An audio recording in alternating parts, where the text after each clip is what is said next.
Praise the Lord. கூடி வந்திருக்கிற தேவனுடைய பிள்ளைகள் ஒவ்வொருவரையும் இயேசு கிறிஸ்துவின் நாமத்தினால் மனதார வாழ்த்தி வரவேற்கிறோம். நாம் எல்லாரும் அப்படி எழுந்து நிற்கலாம். எழுந்து நின்று கர்த்தரை மகிமைப்படுத்தி துதித்தலோடே ஸ்தோத்திரத்தோடே இந்த ஆராதனை நாம் துவங்க போகிறோம். கர்த்தர் நம்மை நடத்துவாராக. எல்லாருடைய கண்களும் மூடப்பட்டிருக்கட்டும். எல்லாரும் இணைந்து நாம் கர்த்தரை மகிமைப்படுத்த போகிறோம். எல்லாரும் வாய்களை திறந்து நாம் ஸ்தோத்திரம் பண்ணலாம். ஸ்தோத்திர பலியிடுகிறவன் கர்த்தரை மகிமைப்படுத்துகிறான். நாம் ஒருமித்து கர்த்தருடைய நாமத்தை உயர்த்தும்படி இந்த இடத்தில் கர்த்தர் நம்மை கொண்டு வந்திருக்கிறார். ஹல்லேலூயா. எல்லாரும் முழு இருதயத்தோடு கர்த்தரை மகிமைப்படுத்த போகிறோம். கர்த்தர் நல்லவர் என்பதை ருசித்து பாருங்கள். கர்த்தர் மேல் நம்பிக்கையாக இருக்கிற மனுஷன் பாக்கியவான். ஹல்லேலூயா. அவர் மேல் நம்பிக்கை வைத்து அவருடைய சமூகத்திலே நாம் கூடி வந்திருக்கிறோம். எல்லாரும் இணைந்து நாம் கர்த்தரை மகிமைப்படுத்தலாம், ஸ்தோத்திரம் பண்ணலாம். ஹல்லேலூயா. கர்த்தாவே, உம்மை மகிமைப்படுத்துகிறோம், உம்மை துதிக்கிறோம், உம்மை ஸ்தோத்தரிக்கிறோம். நீர் நல்லவர், நீர் உயர்ந்தவர், நீர் சிறந்தவர், நீர் உயர்ந்தவர், நீர் போதுமானவர், எங்கள் வாழ்க்கையில் உதவி செய்கிறவர். பரிசுத்த ஆவியானவரே உம்மை துதிக்கிறோம். பரிசுத்த ஆவியாகிய தெய்வமே உம்மை ஸ்தோத்தரிக்கிறோம். கிருபை உள்ளவரே உம்மை ஸ்தோத்தரிக்கிறோம். நீரே மகிமையானவர், நீரே உயர்ந்தவர், நீரே சிறந்தவர். ஹல்லேலூயா. எல்லார் கர்த்தரை துதிப்போம், எல்லார் கர்த்தரை மகிமைப்படுத்துவோம். வாய்களை திறந்து நாம் கர்த்தரை ஸ்தோத்திரம் பண்ணுவோம். ஹல்லேலூயா. பிள்ளைகள் முதல் பெரியவர்கள், வயதானவர்கள் எல்லாரும் இணைந்து கர்த்தரை ஸ்தோத்திரம் பண்ணுவோம். 2 பேராவது 3 பேராவது அவருடைய நாமத்தினாலே கூடியிருக்கிற, கர்த்தருடைய நாமத்தினாலே கூடியிருக்கிற இடத்தில் கர்த்தர் இருக்கிறார், வாசம் பண்ணுகிறார். இருதயத்தில் சுத்தம் உள்ளவர்கள் பாக்கியவான்கள், அவர்கள் தேவனை தரிசிப்பார்கள். தேவனை தரிசிக்கும்படியாய் கர்த்தர் நம்ம இந்த இடத்துல கொண்டு வந்திருக்கிறார். எல்லாரும் சொல்லுங்கள், ஆண்டவரே, என் இருதயத்தை பரிசுத்தப்படுத்தும், என் சிந்தையை பரிசுத்தப்படுத்தும், என்னை தூய்மையாக்கும். உம்முடைய சத்தத்தை கேட்க, உம்முடைய சித்தத்தை செய்ய என்னை தகுதிப்படுத்தும். ஆண்டவரே, இந்த ஆராதனையில் உம்முடைய நாமம் மாத்திரம் எங்கள் நடுவிலே மகிமைப்பட வேண்டுமே, மகிமைப்பட வேண்டுமே. ஆண்டவரே, உம்மை ஸ்தோத்தரிக்கிறோம். வேதம் சொல்லுகிறது, நான் உனக்கு போதித்து நீ நடக்க வேண்டிய வழியை உனக்கு காட்டுவேன், உன்மேல் என் கண்ணை வைத்து உனக்கு ஆலோசனை சொல்லுவேன். இந்த பகல் வேளையில், இந்த ஆராதனை வேளையில் நாம் நடக்க வேண்டிய வழியை கர்த்தர் நமக்கு போதிக்கும்படியாய், நல்ல ஆலோசனை கர்த்தராய் கர்த்தர் நமக்கு நல்ல ஆலோசனைகளை தரும்படியாய் எல்லாரும் நாம் கர்த்தரை துதிப்போம், கர்த்தரை மகிமைப்படுத்துவோம். ஹல்லேலூயா, ஹல்லேலூயா. ஸ்தோத்திரம், ஸ்தோத்திரம், ஸ்தோத்திரம். பரிசுத்த ஆவியானவரே, பரிசுத்த ஆவியானவரே, நாங்கள் உம்மை மகிமைப்படுத்துகிறோம், நாங்கள் உம்மை உயர்த்துகிறோம். இயேசுவே, நீர் பெரியவர், நீர் அதிசயமானவர். ஓ, நீர் ஆலோசனை கர்த்தர், நீர் நித்திய பிதா, நீர் சர்வ வல்லமை உள்ள தேவன். ஹல்லேலூயா.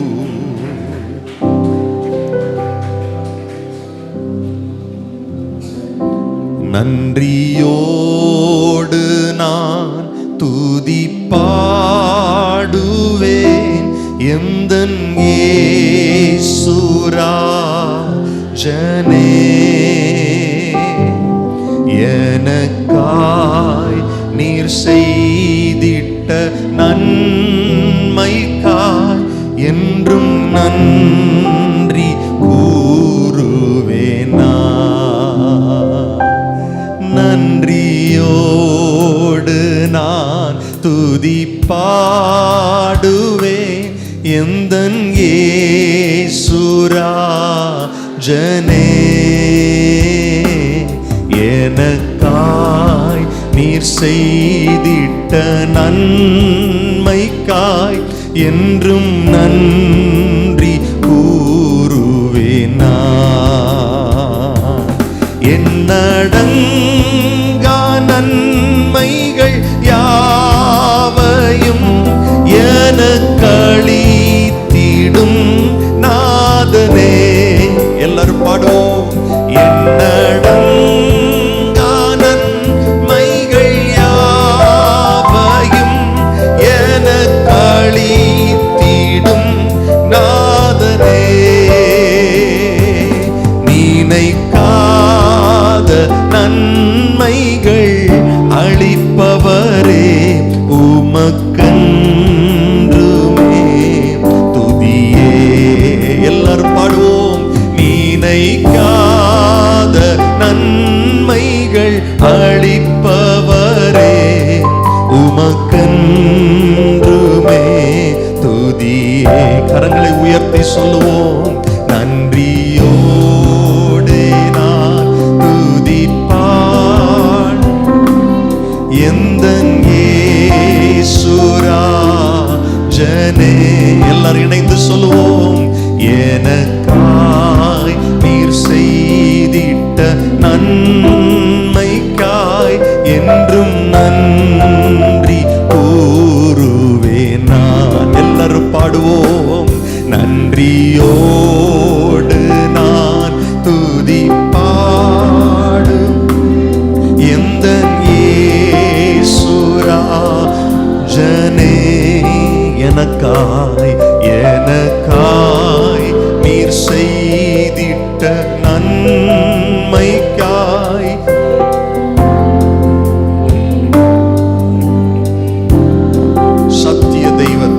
சத்திய தெய்வத்தின் ஏகமைந்தனே விசுவாசிப்பேன் உம்மையே. சத்திய தெய்வத்தின் ஏகமைந்தனே விசுவாசிப்பேன் உம்மையே. எதிர்காலம் வரும் காலம் முழுவதும் உம் கிருபை வரங்கள் பொழிந்திடுமே. எல்லாரும் இணைந்து சொல்லுவோம். வரும் காலம் முழுவதும் உம் கிருபை வரங்கள் பொழிந்திடுமே. ரெண்டு கைகளை உயர்த்தி நன்றியோடு நான் துதிப்பாடுவேன் எந்தன் இயேசு. நன்றியோடு உம்மை துதிக்கிறேன், நன்றியோடு துதிக்கிறேன். எனக்காய் நீர் செய்திட்ட நன்மைக்காய் என்றும் நன்றி. எல்லாரும் சத்தத்தை உயர்த்தி நன்றியோடே நன்றியோடு நான் ஸ்துதி பாடிடும் எந்தே இயேசுநாதனே. எனக்காய் எனக்காய் நீர் செய்தொரு நன்மைக்காய் என்னும் நன்றி சொல்லிடும் ஞான். ஹல்லேலூயா ஹல்லேலூயா. எல்லாரும் பாடுவோம். சபையார் எல்லாரும் சத்தமாய் ஹல்லேலூயா ஹல்லேலூயா. இயேசுவே நாங்கள் உம்மை ஆராதிக்கிறோம். ஹல்லேலூயா. ரட்சகரே கைகளை உயர்த்தி பாடுவோம். ஹல்லேலூயா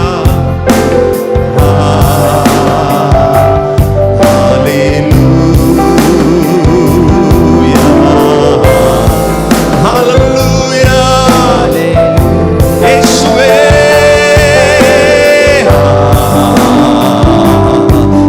ஹல்லேலூயா ஹல்லேலூயா. நாங்கள் உம்மை ஆராதிக்கிறோம் இயேசுவே. ரட்சகரே பரிசுத்தரே ஆவியானவரே எங்கள் பிதாவே. ஹல்லேலூயா. எண்ணடங்கா நன்மைகள் யாவையும் எனக்களித்திடும் நாதனே. எண்ணடங்கா. எல்லார் வாய் திறந்து பாடுவோம். எண்ணில் அடங்காத நன்மைகள் நமக்கு செய்தாரே. ஹல்லேலூயா. நினைக்காத நன்மைகள் அளிப்பவர். நினைக்காத நன்மைகள் அளிப்பவரே உமக்கென்றுமே துதியே.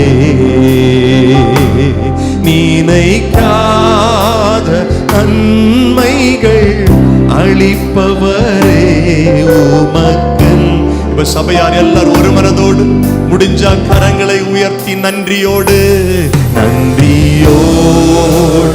நான் துதி பாடுவேன் எந்தன் இயேசுராஜனே,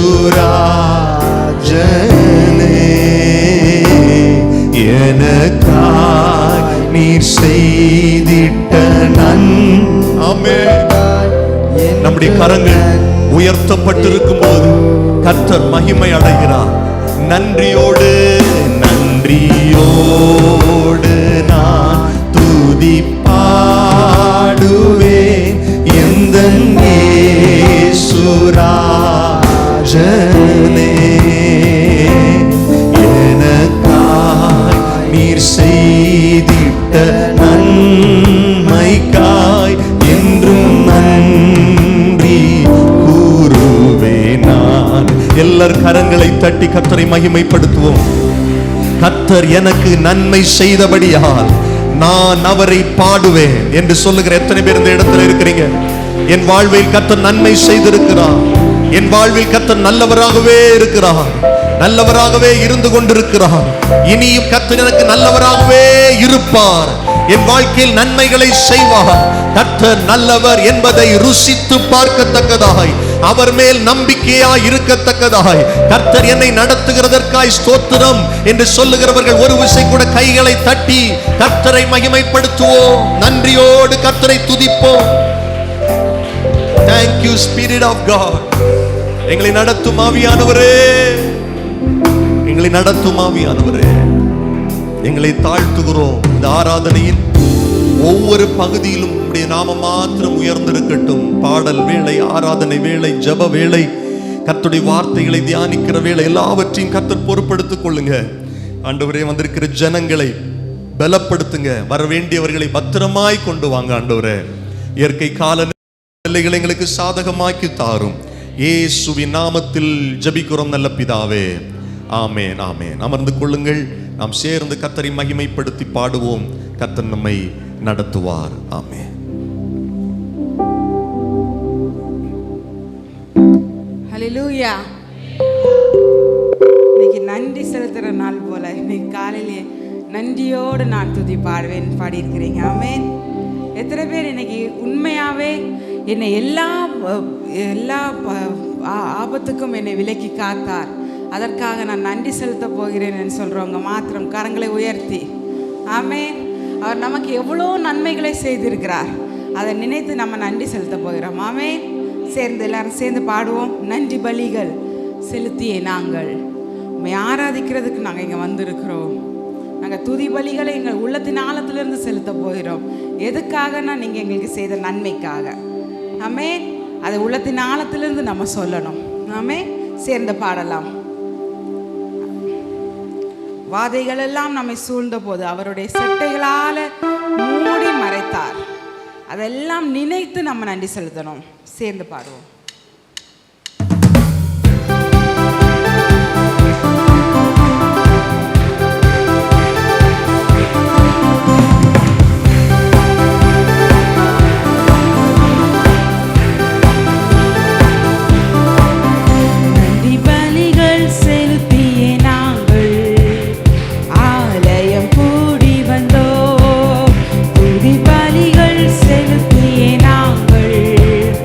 உண்மை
காலத்தில் வந்து ஸ்தோத்திர பலின்னு ஒன்று இருக்குது. அது வந்து நன்றி பலி தான். அது அவங்க எப்படி செலுத்தணும்னா மனப்பூர்வமாக செலுத்தணும்னு லேவியராகமம் 22ஆம் அதிகாரத்தில் நம்ம பார்க்கும்போது அதுவும் 29வது வசனம், கர்த்தருக்கு ஸ்தோத்திர பலியை செலுத்துவீர்களானால் மனப்பூர்வமாக செலுத்தணுமா. உள்ளத்தின் ஆழத்திலிருந்து அவர் நம்மளுக்கு என்னெல்லாம் நன்மை செய்திருக்கிறாரோ அது நம்ம நன்றி செலுத்துகிற நேரம் அதெல்லாம் நம்ம மைண்டில் ஓடணும். ஆமே, அவ்வளோ கிருபையாக நம்மளை வழி நடத்தி வந்திருக்கிறார். அவ்வளோ நன்மைகள் நம்மளுக்கு செய்திருக்கிறார். யாருமே சொல்ல முடியாது எனக்கு நன்மை எதுவுமே செய்யலைன்னு.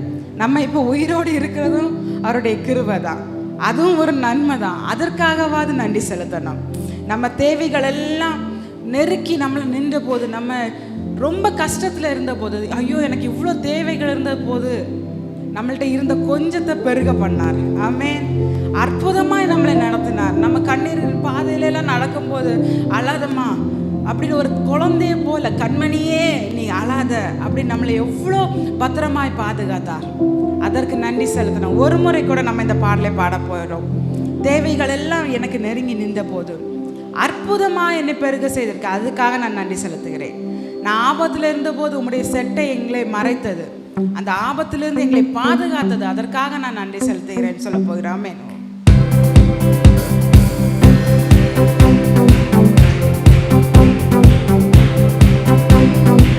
பாதைகள் என்னை சூழ்ந்த போது செட்டைகளாலே என்னை மறைத்தீர்.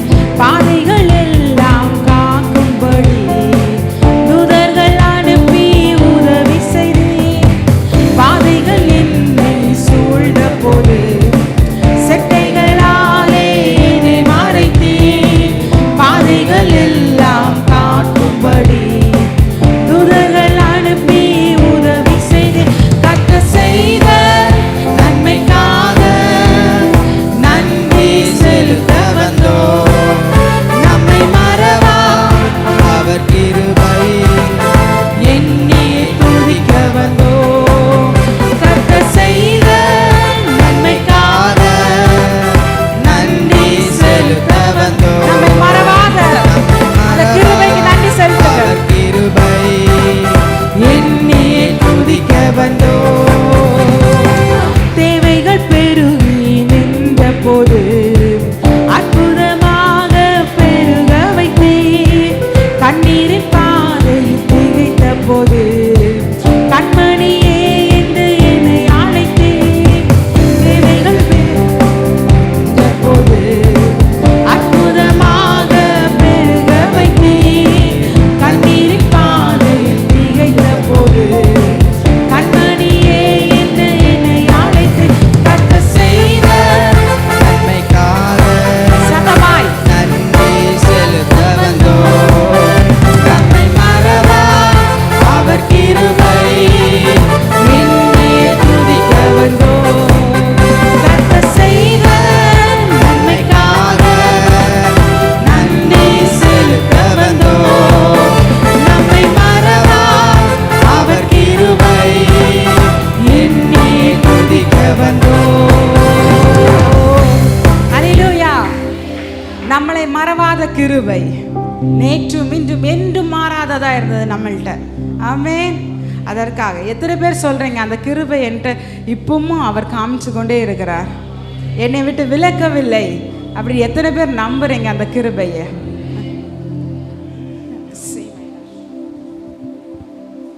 எல்லாருக்கும் தெரிந்த பாடல் தான். அக்கினியில் நடந்து வந்தோம், ஒரு சேதமும் இல்லை. தண்ணீரே நாங்கள் கடந்து வந்தோம், மூழ்கி போகல. ஆமென். நிறைய கஷ்டங்கள் மத்தியில் தான் நம்ம கடந்து வந்தோம். எல்லாம் சரியான பாதையில் நம்ம நடந்து வந்தோம்னு சொல்ல முடியாது. எல்லாம் நம்மளுக்கு எல்லாமே அனுகூலமான பாதையில் நடந்து வந்தோன்னு சொல்ல முடியாது. கஷ்டத்தின் மத்தியில் அவர் அனுகூலத்தை காமித்தார். ஆமென். சேர்ந்து பாடணும். அவருடைய கிருபை எங்களை விட்டு இமை பொழுது கூட, ஒரு கண் சிமிட்டுற நேரத்தில் கூட எங்களை விட்டு விலகலை. ஆமென். அதை நம்ம உணர்ந்தவர்களாய் பாடணும்.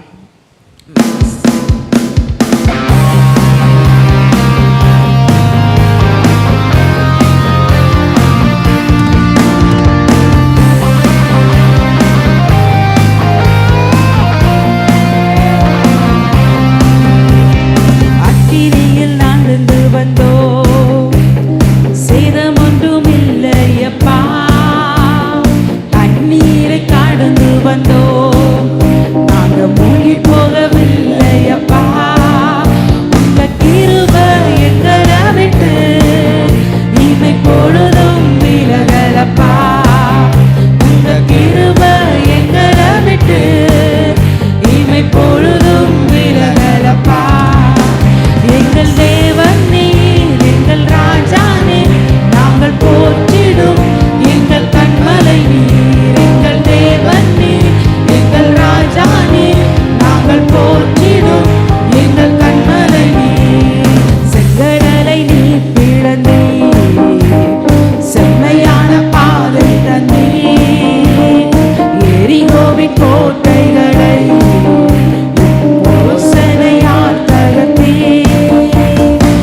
செய்துவிட்டீர்.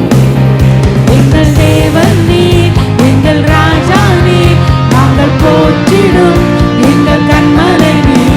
எங்கள் தேவன் நீர், எங்கள் ராஜா நீர், நாங்கள் போற்றிடும் எங்கள் கண்மலை நீர். எங்கள் தேவன் நீர், எங்கள் ராஜா நீர், நாங்கள் போற்றிடும் எங்கள் கண்மலை நீர். எங்கள் தேவன் நீர், எங்கள் ராஜா நீர், நாங்கள் போற்றிடும் எங்கள் கண்மலை. செங்கடலை நீர் பிளந்தீர், செம்மையான பாதை தந்தீர். எரிகோவின் கோட்டைகளை யோசனையால் தகர்த்தீர். செங்கடலை நீர் பிளந்தீர், செம்மையான பாதை தந்தீர். எரிகோவின் கோட்டைகளை யோசனையால் தகர்த்தீர். கோலியாத்தின் கோஷங்களை ஒரு நொடியில் வென்றுவிட்டீர். கோலியாத் உங்களுக்கு எதிராக வந்த கோஷங்களை எல்லாம் ஒரு நொடியில மாற்றிட்டாரே. எங்கள் தேவன் நீர், அதான் வல்லமை உள்ள தேவன். நாங்கள் போற்றிடும் எங்கள் கண்மலை நீர். எங்கள் தேவன் நீர், எங்கள் ராஜா நீர், நாங்கள் போற்றிடும் எங்கள் கண்மலை நீர். எங்கள் தேவன் நீர், எங்கள் ராஜா நீர், நாங்கள் போற்றிடும் எங்கள் கண்மலை நீர். பலவித சோதனைகளால் முடமிடப்பட்டோமையா, உன்னாக மாற்றே புது இருதயம் தந்துவிட்டீர். பலவித சோதனைகளால் முடமிடப்பட்டோமையா, உன்னாக மாற்றிவிட்டீர். புது இருதயம் தந்துவிட்டீர். எங்கள் தலையை எண்ணெயினால் அபிஷேகம் செய்துவிட்டீர். எங்கள் தலையை எண்ணெயினால் அபிஷேகம் செய்துவிட்டீர். எங்கள் தலையை எண்ணெயினால் அபிஷேகம் செய்துவிட்டீர். எங்கள் தலையை எங்கள் சத்துருக்களுக்கு முன்னாக எங்களுக்கு ஒரு பந்தி ஆயத்தப்பட்டிருக்கிறப்பா. எங்கள் தலையை எண்ணெயினால் அபிஷேகம் செய்துவிட்டீர். எங்கள் தேவன் நீர், எங்கள் ராஜா நீர், நாங்கள் போற்றிடும் எங்கள் கண்மலை நீர். எங்கள் தேவன் நீர், ராஜா நீர், நாங்கள் போற்றிடும் எங்கள் கண்மலை நீர்.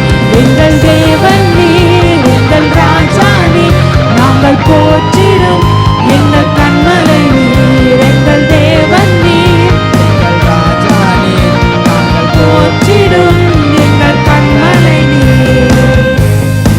அப்படி எல்லாரும் எழுந்து நிற்கலாம். அவர் நமக்காக, நம்மளுக்கு எதிராய் தடையாய் நின்ற எல்லா பிரச்சனைகளிலும் இருந்து நம்மளுக்கு பாதை காட்டினார்.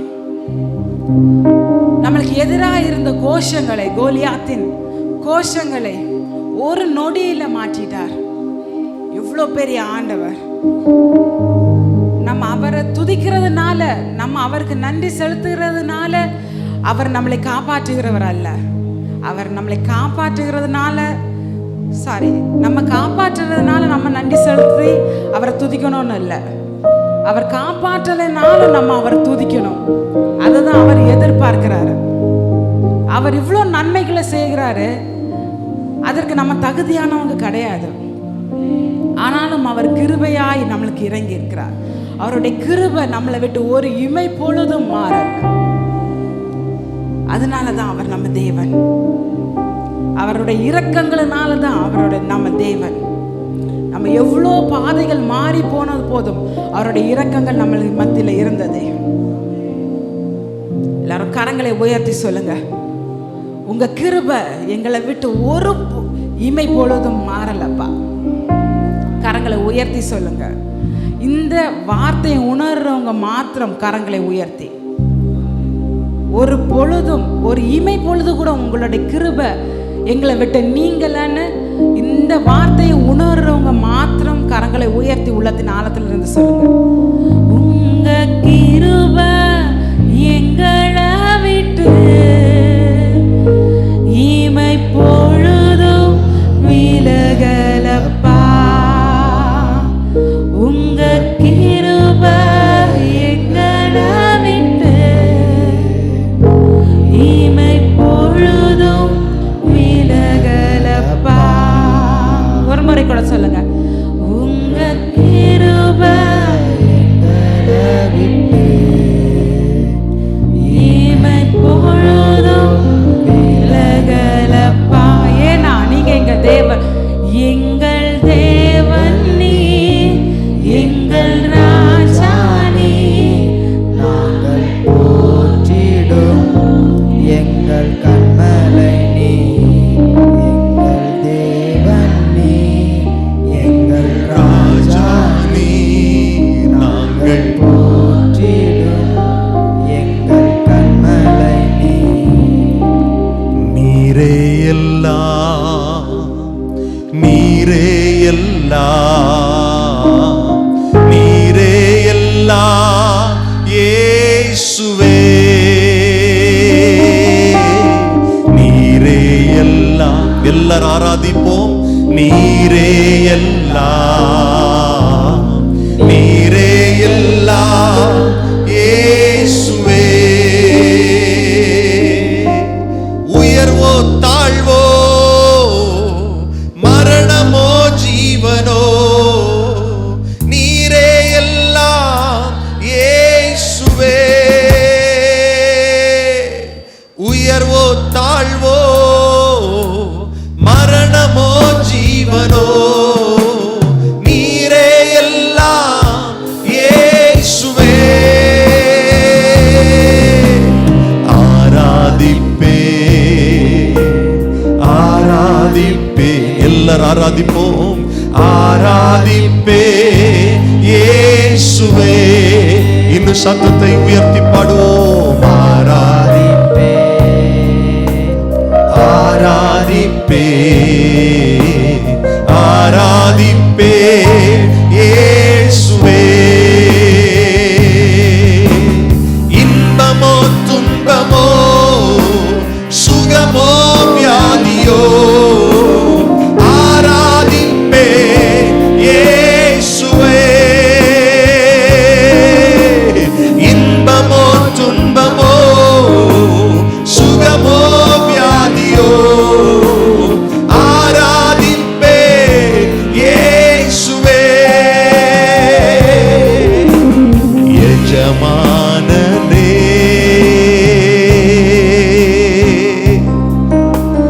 என் இயேசு ராஜனே.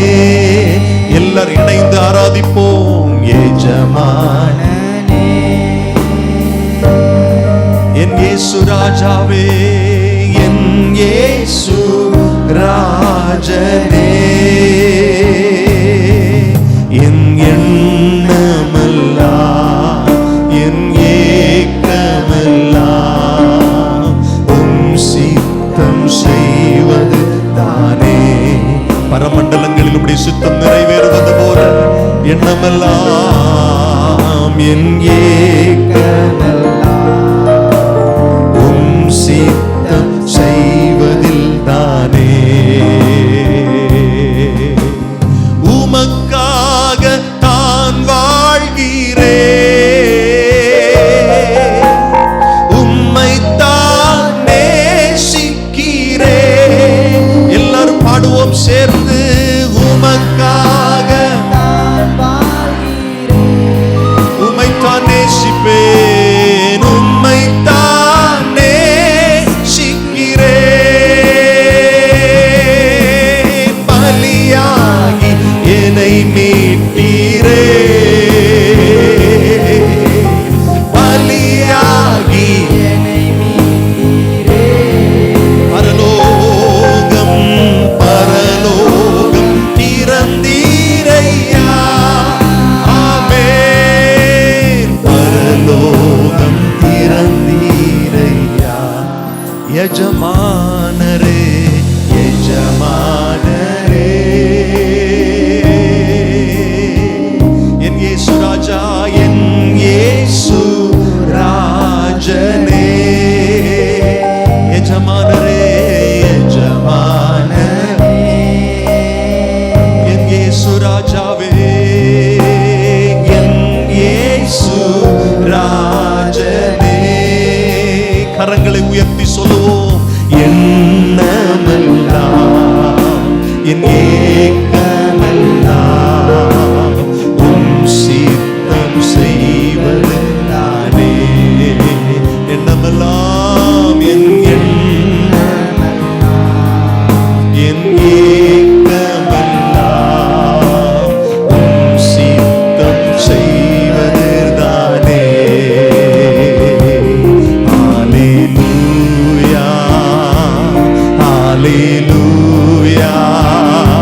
சர்வ வல்லவரே.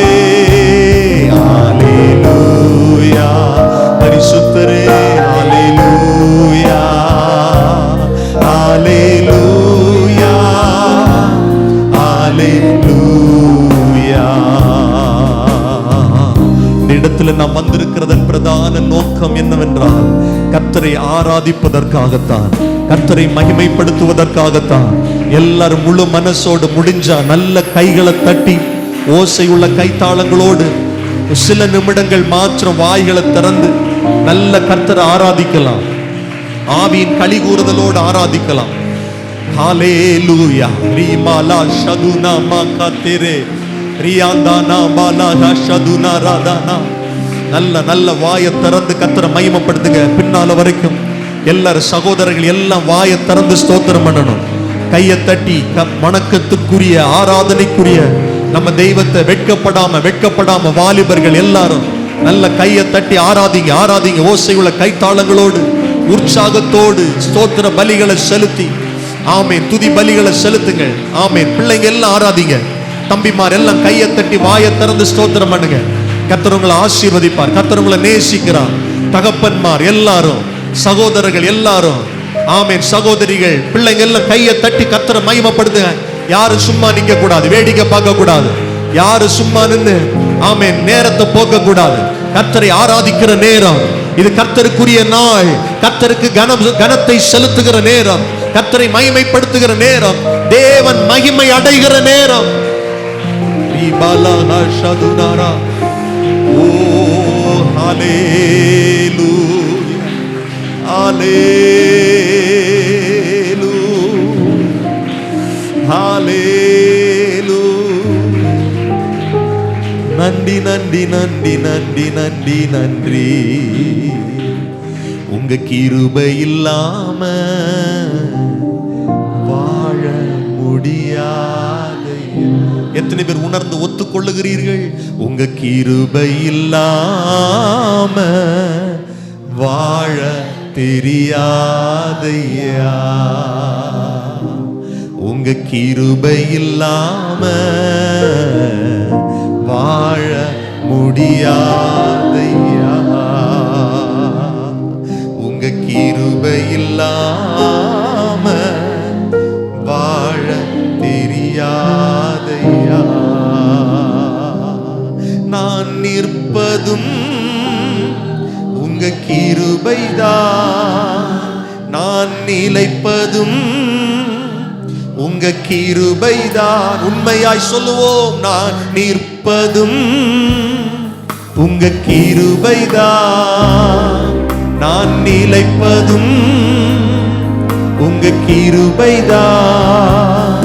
நான் நிற்பதும் நிலைப்பதும் உங்க கிருபைதானப்பா. பாடுவோம். நான் நிற்பதும் நிலைப்பதும் உங்க கிருபைதானப்பா. உங்க கிருபை இல்லாம வாழ முடியாது. ஆமென். உங்க கிருபை இல்லாம வாழ தெரியாதப்பா. காலையில் எழுந்தவுடன் புது கிருபை தாங்குது, வாழ்நாள் முழுவதும் மகிழ்ச்சிக்குள்ளே நடத்துது.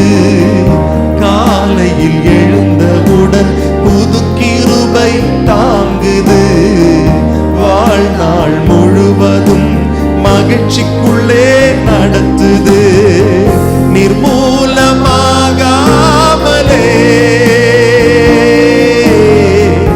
இதுவரை காத்தீரையா.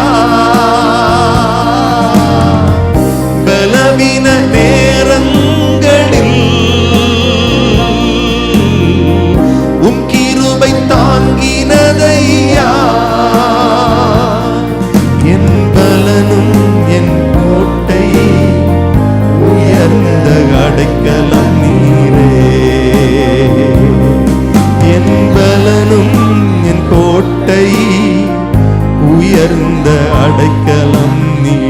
இப்ப 2 கரங்களை உயர்த்தி சொல்லுங்கள். உங்க கிருபை இல்லாம வாழ முடியாதையா, உங்க கிருபை இல்லாம வாழ தெரியாதையா. எல்லாரும் சொல்லுவோம். உங்க கிருபை இல்லாம வாழ முடியாது. ஆமென். உங்க கிருபை இல்லாம வாழ தெரியாதையா. முடியாதப்பா வாழ தெரியாதப்பா, முடியாதப்பா வாழ தெரியாதப்பா, முடியாதப்பா. உங்க கிருபை இன்னும் வேணும் ஆண்டவரே. இப்படி தயவு இன்னும் வேணும் ஆண்டவரே. இப்படி இரக்கம் இன்னும் வேணும் ஆண்டவரே அப்படின்னு சொல்றவங்க எல்லாரும் வாய்களை திறந்து ஆண்டவர்கிட்ட கேளுங்கப்பா. இந்த ஆராதனையில் உம்முடைய கிருபையினால நிரப்புங்க ஆண்டவரே. இப்படி இரக்கத்தினால முடி சுட்டுங்க ஆண்டவரே. வேதம் சொல்லுகிறபடி நன்மையினாலும் கிருபையினாலும் உன்னை முடி சுட்டுகிறவர் கழுகுக்கு சமானமாய் திரும்ப உன்னுடைய வயது வாழ வயது போலாகும். என்னுடைய பலவீனத்தில் உடைய கிருபை பூரணமாய் விளங்கட்டும். என்னுடைய பலவீனத்துல, என்னுடைய இயலாமையில, என்னுடைய சுகவீனத்துல, என்னுடைய தோல்வியில, என் நெருக்கத்துல கர்த்தாவே உம்முடைய கிருபை என்னை நடத்தட்டும். என் கால்கள் சறுக்கும் போது உம்முடைய கிருபை என்னை தாங்கட்டும்.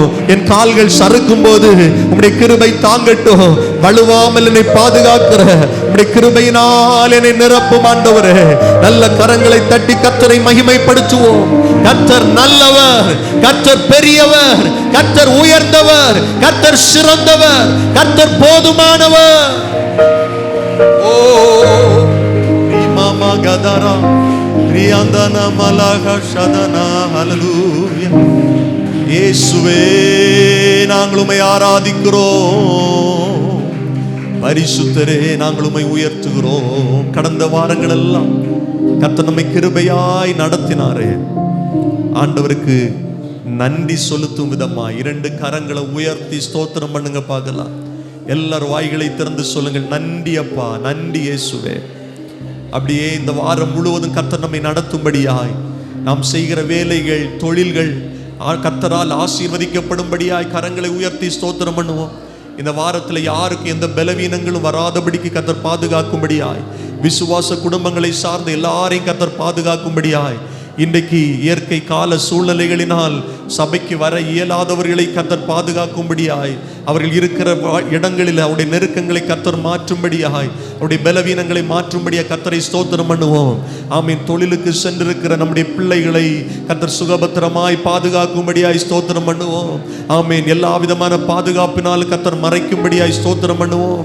இந்த வாரத்தில் யாருக்கும் எந்த விபத்துகள் வராதபடி கர்த்தர் பாதுகாக்கும்படியாய், எந்த பலவீனங்களும் வராதபடி பாதுகாக்கும்படியாய் ஸ்தோத்திரம் பண்ணுவோம். எல்லாரும் அப்படி ஜெபம் பண்ணி கொண்டே இருங்கள்.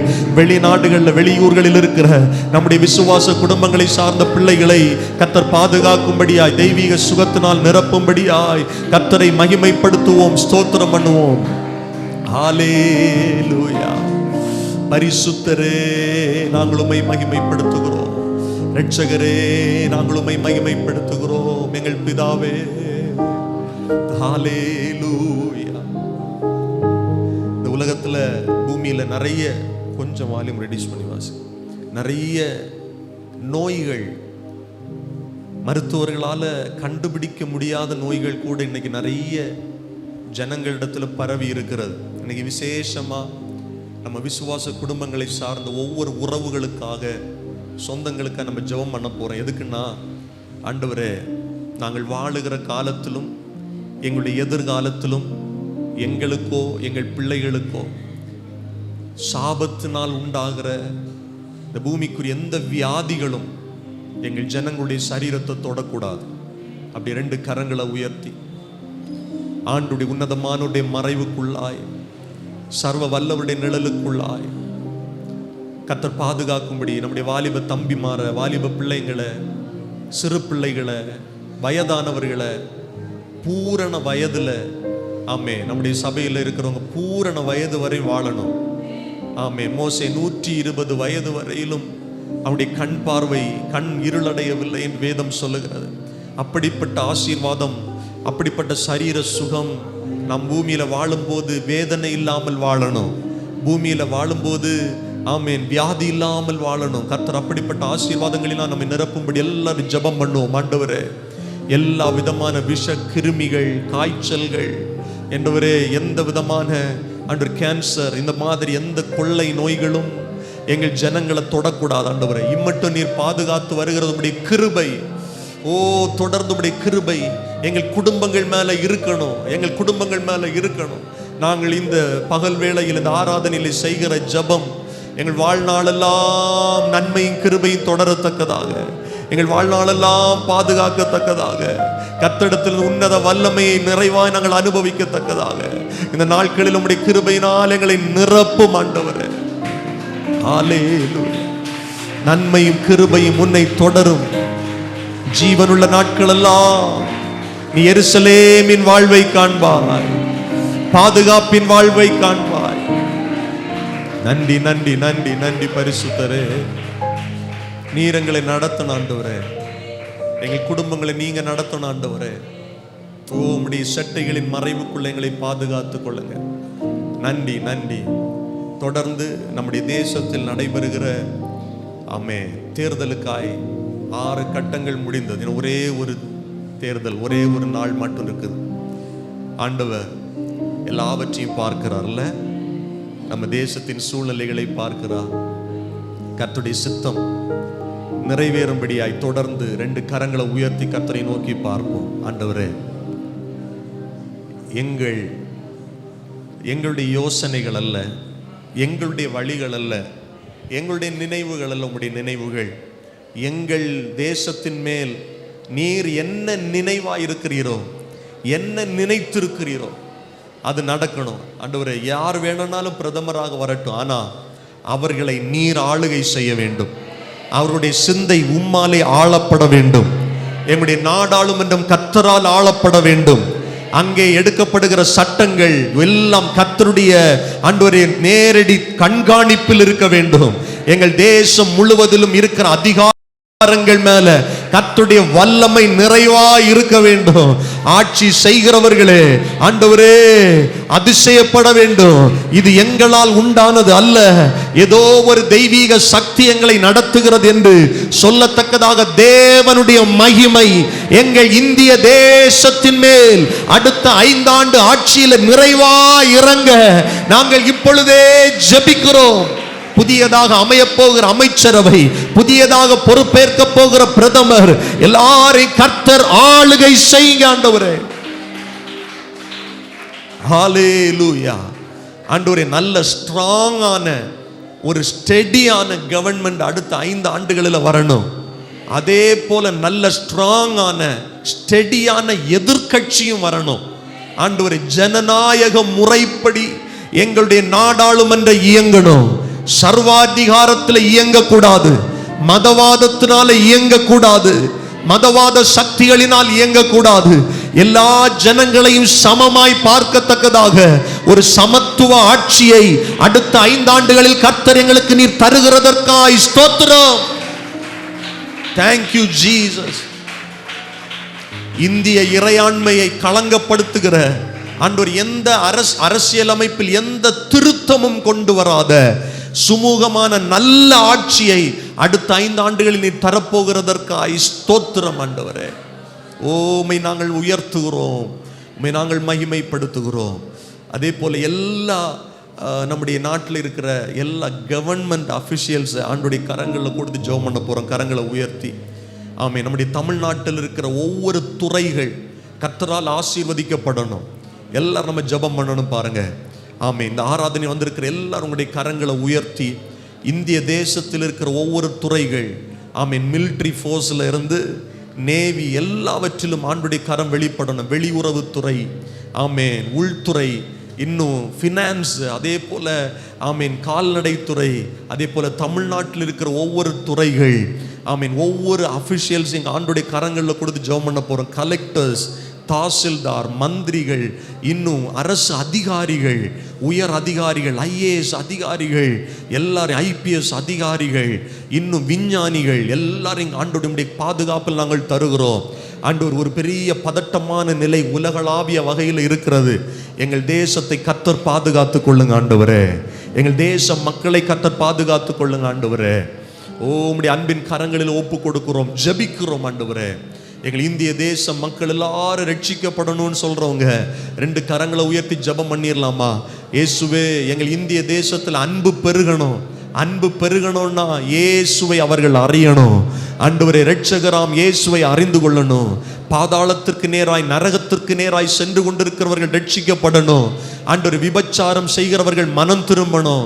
மந்திரவாதிகள் மனம் திரும்பணும். பில்லி சூனியம் ஏவல்கள் செய்கிறவர்கள் மனம் திரும்பணும்.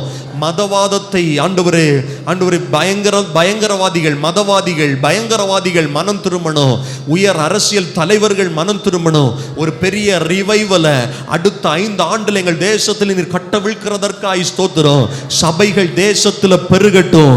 ஊழியங்கள் விரிவாய் திறக்கப்படட்டும். சுவிசேஷ வெளிச்சம் காடுகளிலும் ஆண்டவரே மலைகளிலும் வசிக்கிற ஜனங்களுக்கும் செல்லட்டும். படிப்பறிவில்லாதவர்களுக்கு செல்லட்டும் ஆண்டவரே. எங்கள் தேசத்தில் இருக்கிற ஏழ்மை நிலைகள் மாறட்டும். எங்கள் தேசம் இயேசுவை அறியட்டும். அறியாமையின் இருள்கள், மூட நம்பிக்கை என்ற இருள்கள் எங்கள் தேசத்தை விட்டு அகலட்டும் ஆண்டவரே. சுவிசேஷ வெளிச்சம் பரவ நாங்கள் ஜெபிக்கிறோம். அல்லேலூயா, ஆமென். நம்முடைய சபையில் நடக்கிற எழுப்புதல் பெருவிழாவை கர்த்தர் ஆசீர்வதிக்கும்படியாய் எல்லா 2 கரங்களை ஒரு விசை கூட உயர்த்தி திரும்ப திரும்ப கை தூக்க சொல்றேன்னு சொல்லிட்டு கோச்சிக்காதீங்க. முடிஞ்ச 2 கரங்களை உயர்த்தி ஆண்டவரே, இந்த ஜூன் மாதம் 7, 8, 9 இந்த 3 நாட்களும் எங்களுக்கு இயற்கையை சாதகமாக்கி தாங்கப்பான்னு சொல்லி ஜெபம் பண்ணுங்க. இயற்கை காலநிலைகளை சாதகமாக்கி தாங்க ஆண்டவரே. 3 நாட்களும் மாலை கூட்டங்களை ஆசீர்வதிங்க. அந்த சனிக்கிழமை நடக்கிற உபவாச கூட்டத்தை, பகல் வேளை நடக்கிற உபவாச கூட்டத்தை ஆசீர்வதிங்க ஆண்டவரே. ஞாயிற்றுக்கிழமை நடக்கிற அந்த சிறப்பு ஆராதனை கர்த்தர் ஆசீர்வதிங்க. செய்து கொடுக்க வருகிற உம்முடைய தாசனை கர்த்தர் வல்லமையாய் பயன்படுத்துங்க. பாடல் ஆராதனை நடத்த வருகிற போதகரை பயன்படுத்துங்க ஆண்டவரே. இந்த கூடுகைகளை இந்த பிராந்திய மக்களுக்கே ஒரு ஆசீர்வாதமான கூடுகையா மாற்றி தாருங்க. திரளான ஜனங்கள் தடையில்லாமல் கலந்து கொண்டு புதிய ஆத்துமாக்கள் ரட்சிக்கப்படவும், சத்தியத்தை அறிந்து கொள்ளவும், ஒரு பெரிய ரிவைவல் எங்கள் சபையில உருவாகத்தக்கதாய், ஒரு பெரிய எழுப்புதல் உண்டாகத்தக்கதாய் இந்த கூட்டங்களை கர்த்தர், ஆவிக்குரிய கூட்டங்களை கர்த்தர் ஆசீர்வதித்து தரும்படி ஜெபிக்கிறோம். எல்லா தேவைகளையும் கர்த்தர் சந்திங்க ஆண்டவரே. உம்முடைய நல்ல நாமம் மாத்திரம் மகிமைப்படணும். தொடர்ந்து சபையில் நடக்கிற எல்லா ஊழியங்களையும் கர்த்தர் ஆசீர்வதிங்க. விசுவாச குடும்பங்களை கர்த்தர் பாதுகாத்துக் கொள்ளுங்க. இயேசு கிறிஸ்துவின் நாமத்தில் ஜெபிக்கிறோம் நல்ல பிதாவே, ஆமென், ஆமென். ஆண்டவருடைய சமூகத்தில் வந்திருக்கிற தேவனுடைய பிள்ளைகள் எதிர்பார்ப்புகளோடு வந்திருக்கலாம். ஒருவேளை சரீர பலவீனங்களோடு வந்திருக்கலாம். கடன் பாரங்கள் உங்களை அழுத்துகிறதா இருக்கலாம். குடும்ப சூழ்நிலைகள் நிமித்தம் சோர்ந்து போய் வந்திருக்கலாம். எப்படிப்பட்ட நிலையில் நீங்கள் வந்திருந்தாலும் எல்லாவற்றையும் கர்த்தர் முதலாவது அறிந்திருக்கிறார். ஏதாவது எத்தனை பேர் நம்புறீங்க? உங்க எல்லா சூழ்நிலையும் கர்த்தர் அறிந்திருக்கிறார், நம்புறீங்களா? ஆமென். உங்களுடைய எல்லா நெருக்கங்களையும் கர்த்தர் அறிந்திருக்கிறார். அப்போ நீங்க ஜெபம் பண்ண ஆரம்பிக்கிறதுக்கு முன்னாலேயே உங்களுக்கு என்ன தேவை என்பதை கர்த்தர் அறிந்திருக்கிறார். அதனால மௌனமா இருக்கக்கூடாது. நீங்க வாயை திறந்து ஜெபிக்கும் போது அது ஒரு விசுவாசத்தின் அடையாளமா இருக்கிறது. அதனால இங்க இருக்கிற யாரும் நீங்க மௌனமா நிற்க கூடாது. வாயை திறந்து எல்லாருடைய கண்களும் மூடப்பட்டிருக்கணும். யாரும் வேடிக்கை பார்க்க கூடாது. உங்க தேவையை ஆண்டுடைய சமூகத்தில் சொல்லுகிற நேரம் இது. உங்களுடைய ஜெப நேரம். உங்களுடைய பிள்ளைகளுக்காக, உங்கள் குடும்பத்திற்காக, உங்கள் வாழ்க்கைக்காக, உங்கள் எதிர்காலத்தின் ஆசீர்வாதத்திற்காக நீங்கள் கர்த்தரிடத்தில் ஜெபிக்கிற நேரம். எல்லாரும் இணைந்து நம்ம ஜெபிக்க ஆரம்பிக்க போகிறோம். இங்கே இருக்கிற யாரும் நீங்கள் மௌனமாக இருக்கக்கூடாது. எல்லாரும் சத்தத்தை உயர்த்தி கர்த்தாவே நாங்களுமே நோக்கி பார்க்கிறோம். ஜெபம் பண்ணுங்க பார்க்கலாம். வாலிப தம்பிமார், வாலிப தங்கச்சிமார், பெரியவங்க, பிள்ளைங்க, ஆமேன், சகோதரர்கள், சகோதரிகள் எல்லாரும் கர்த்தரை நோக்கி பார்க்கலாம். கர்த்தர் கர்த்தர் கர்த்தர் இந்த இடத்துல உலாவுகிறார். இன்றைக்கு நம்ம வாசித்தது போல ஆமேன், கர்த்தர் நமக்காக, நமக்கு அற்புதம் செய்யும்படி, இறங்கும்படி அவர் காத்திருக்கிறார். அவர் காத்திருக்கிறார். ஒருவேளை உங்க வாழ்க்கையில விட முடியாத பாவ பழக்கங்கள், சில சுபாவங்கள், ஜென்ம சுபாவங்கள் இருந்தா இந்த ஜெப நேரத்தில் அதை அறிக்கை பண்ணி விட்டு விடுங்கள். நிச்சயம் சொல்லுகிறேன், அப்படி நீங்க செய்வீங்கன்னா கர்த்தர், காத்திருக்கிற கர்த்தர் சடுதியாய் உங்களுக்கு இறங்குவார், உங்கள் குடும்பத்துக்கு மேல இறங்குவார். அவருடைய இரக்கம் வெளிப்பட்டுருச்சுன்னா சகலவிதமான ஆசீர்வாதங்களினாலும் நீங்கள் நிரம்ப முடியும். உங்கள் பொருளாதாரத்தில், உங்கள் சரீர பலவீனத்தில் ஒரு மாற்றம் வரும். இயேசுவின் நாமத்தினாலே, இயேசுவின் நாமத்தினாலே. எல்லாரும் ஆண்டவரிடத்தில் கேளுங்க, ஆண்டவரே உமக்கு விருப்பமில்லாத காரியம் என் வாழ்க்கையில இருந்தா என்னை மன்னிங்க, அந்த காரியத்தை எனக்கு உணர்த்தி தாங்க, நீர் எனக்காய் இறங்கும்படி காத்திருக்கிறதற்காய் ஸ்தோத்திரம். இயேசுவே, இந்த இடத்துல வந்திருக்கிற ஒவ்வொருவர் மேலையும் உம்முடைய இரக்கம் இறங்கட்டும். இயேசுவின் நாமத்தினாலே இறங்குவீராக. உம்முடைய பிள்ளைகளுக்கு இறங்கும் ஆண்டவரே, உம்முடைய ஜனங்களுக்காய் இறங்கும் ஆண்டவரே. ஜனத்திற்காய் பரிதபிக்கிறேன் என்று சொன்னீரே, பரிதபிக்க கூடாத பிரதான ஆசாரியர் எங்களுக்கு இல்லாமல் எல்லா விதங்களிலும் எங்களைப் போல சோதிக்கப்பட்டு பாடுபட்டு பாவமில்லாதிருக்கிற பிரதான ஆசாரியரே இயேசுவே, உம்மை தேடி வந்திருக்கிற ஜனங்களுக்காய் இறங்கும். அவருடைய கடன் பாரங்கள் நீங்க இறங்கும், சரீர பலவீனங்கள் நீங்க இறங்கும், குடும்பங்களிலே சமாதானம் உண்டாக இறங்கும். இயேசுவே, ஒரு நல்ல வேலைக்காக இறங்கும் ஆண்டவரே, தொழில் ஆசீர்வாதத்திற்காக இறங்கும், பிள்ளைகளுடைய சமாதானத்திற்காக இறங்கும். எல்லாரும் கேளுங்க, தாவீதின் குமாரனே எனக்கு இறங்கும், தாவீதின் குமாரனே எனக்கு இறங்கும். எத்தனை பேர் ஜெபம் பண்ணுகிறீர்கள்? தாவீதின் குமாரனே எனக்கு இறங்கும், என் குடும்பத்துக்கு இறங்கும் அப்பா, என் பிள்ளைகளுக்காக இறங்கும் ஆண்டவரே, என் எதிர்காலத்திற்காக இறங்கும் ஆண்டவரே. அல்லேலூயா. கர்த்தருடைய மனதுருக்கத்தின் கரம் இங்க இருக்கிற ஒவ்வொருவரையும் இப்பொழுது தொடுகிறது. கர்த்தர் உங்களுக்காய் மனதுருகும்படி அவர் எழுந்திருப்பார் என்று வேதம் சொல்லுகிறது. என் ஜனத்திற்காக, என் பிள்ளைகளுக்காக நான் மனதுருகும்படி எழுந்திருப்பேன் என்று கர்த்தர் வாக்கு கொடுக்கிறார். நல்ல கையை தட்டி மனதார இந்த ஜெப வேளையில ஜெபம் பண்ணுங்க பார்க்கலாம். ஆவியில நிறைந்து ஜெபம் பண்ணுங்கள், விசுவாசத்தோடு ஜெபம் பண்ணுங்கள். ஹல்லேலூயா, ஹல்லேலூயா. கர்த்தருடைய மனதுருக்கத்தின் பார்வை, கர்த்தருடைய மனதுருக்கத்தின் ஆமென் கரம் இந்த இடத்துல வெளிப்படுகிறதற்காக கைகளை தட்டி ஜெபம் பண்ணுங்கள், கைகளை தட்டி ஜெபம் பண்ணுங்கள். இயேசு உங்களுக்கு நீதி செய்கிற தேவன். உங்கள் குடும்பத்தில் உங்களுக்காய் நீதி செய்வார். நீங்கள் வேலை பார்க்கிற இடத்தில் உங்களுக்காய் நீதி செய்வார். நீங்கள் தொழில் செய்கிற இடத்தில் உங்களுக்காய் கர்த்தர் நீதி செய்வார். உங்களுக்கு வர வேண்டிய நன்மைகளை எந்த சத்துருவும் பறித்துக் கொள்ள முடியாது. கர்த்தர் நமக்கு நீதி செய்கிற தேவன். ஆமென், ஆமென், ஆமென். குடும்பங்களில் இருக்கிறவர்கள் உங்களுக்கு அநீதி இழைக்கிறார்களா? கர்த்தர் உங்களுக்காய் நீதி செய்கிற தேவன். ஹல்லேலூயா, ஹல்லேலூயா. உம்முடைய நல்ல நாமம் மாத்திரம் எங்கள் நடுவிலே மகிமை அடையட்டும் ஆண்டவரே. ஹல்லேலூயா. கர்த்தருக்கு காத்திருக்கிறவர்கள் பாக்கியவான்கள் என்று சொல்லப்பட்டிருக்கிறது. இந்த பகல் வேளையில் உம்முடைய பிள்ளைகள் உம்முடைய சமூகத்தில் காத்திருக்கிறார்கள் ஆண்டவரே. இவர்கள் எல்லாரும் புதிய பலனை பெற்றுக் கொள்ளுவார்களாக. கழுகுகளைப் போல செட்டைகளை அடித்து உயரே எழும்பத்தக்கதாய் உம்முடைய பிள்ளைகளுடைய வாழ்க்கையில் ஆச்சரியமான நன்மைகளை கொடுங்க ஆண்டவரே. குறிப்பிட்ட அந்த கடன் பாரம் விலகட்டும். அவமானப்பட்டு விடுவேனோ, நெருக்கப்பட்டு விடுவேனோ, என்னால் இந்த கடனை அடைக்க முடியாதோ, நம்பினவர்கள் என்னை கைவிட்டு விடுவார்களோ என்று ஏக்கத்தோடு வந்திருக்கிற பிள்ளைகளுடைய வாழ்க்கையில் இந்த வாரத்தில் ஒரு அற்புதம் நடக்கட்டும் இயேசுவின் நாமத்தினாலே. ஆமென், ஹல்லேலூயா. சரீர பலவீனங்களோடு வந்தவர்கள் பரிபூர்ணமான விடுதலையோடு செல்லத்தக்கதாய் என் தேவன் அற்புதங்களை செய்ய வேண்டும் என்று சொல்லி ஜெபிக்கிறோம். நம்முடைய அன்பின் கரங்களில் ஒவ்வொருவரையும் ஒப்புக் கொடுக்கிறோம். தொடர்ந்து கர்த்தர் எங்களோடு பேசும் இயேசுவின் நாமத்தில் ஜெபிக்கிறோம் நல்ல பிதாவே. ஆமென், ஆமென். நம்ம எல்லாரும் அப்படி எழுந்து நிற்கலாம். ஒரு விஷயம் எழுந்து ஆண்டவருடைய நாமத்தை மகிமைப்படுத்தி கர்த்தருடைய வார்த்தைகளை கேட்க போகிறோம். ஹல்லேலூயா.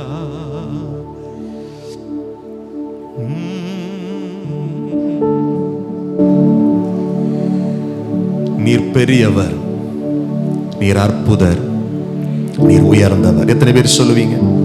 இயேசு பெரியவர், இயேசு உயர்ந்தவர், இயேசு அற்புதங்களை செய்கிறவர். ஹல்லேலூயா. ஆசையெல்லாம் நீர்தானையா, தேவையெல்லாம் நீர்தானையா. எல்லாரும் சொல்லுவோம், ஆசையெல்லாம் நீர்தானையா, தேவையெல்லாம் நீர்தானையா. ரட்சகரே இயேசுநாதா, தேவையெல்லாம் நீர்தானே. ரட்சகரே இயேசுநாதா, தேவையெல்லாம் நீர்தானே. உம்மை அல்லாமல் எனக்கு யாருண்டு, உம்மை தவிர விருப்பம் ஏது உண்டு. ஜீவன் தரும் வார்த்தைகள் உம்மிடத்தில் உண்டே, நாங்க வேற யாரிடத்துல போவாண்டவரே? ஜீவனுள்ள வார்த்தைகள் எங்கள் வாழ்க்கையை உயிர் மீட்சி அடைய செய்யட்டும். இயேசுவின் நாமத்தில் ஜெபிக்கிறோம் நல்ல பிதாவே, ஆமென். அமர்ந்து கொள்ளுங்கள். நாம் இணைந்து கர்த்தருடைய வார்த்தைகளை தியானிக்க போகிறோம். யோவான் எழுதின சுவிசேஷம் 16வது அதிகாரத்தை திருப்பிக் கொள்ளுங்கள். இந்த அதிகாரத்திலிருந்து சில காரியங்களை இன்றைக்கு அறிமுகமாக நாம் தியானிக்க போகிறோம். தொடர்ந்து வருகிற வாரத்தில் கொஞ்சம் கூட டீட்டெயிலாக இந்த அதிகாரத்தை படிக்க போகிறோம். ஒரு முக்கியமான அதிகாரம் யோவான் 16வது அதிகாரம். கர்த்தருடைய ஆவியானவரை குறித்து இயேசு சொன்ன வார்த்தைகள் இந்த அதிகாரத்தில் எழுதப்பட்டிருக்கிறது. கடந்த வாரம் நாம் பெந்தேகோஸ்தே ஞாயிறு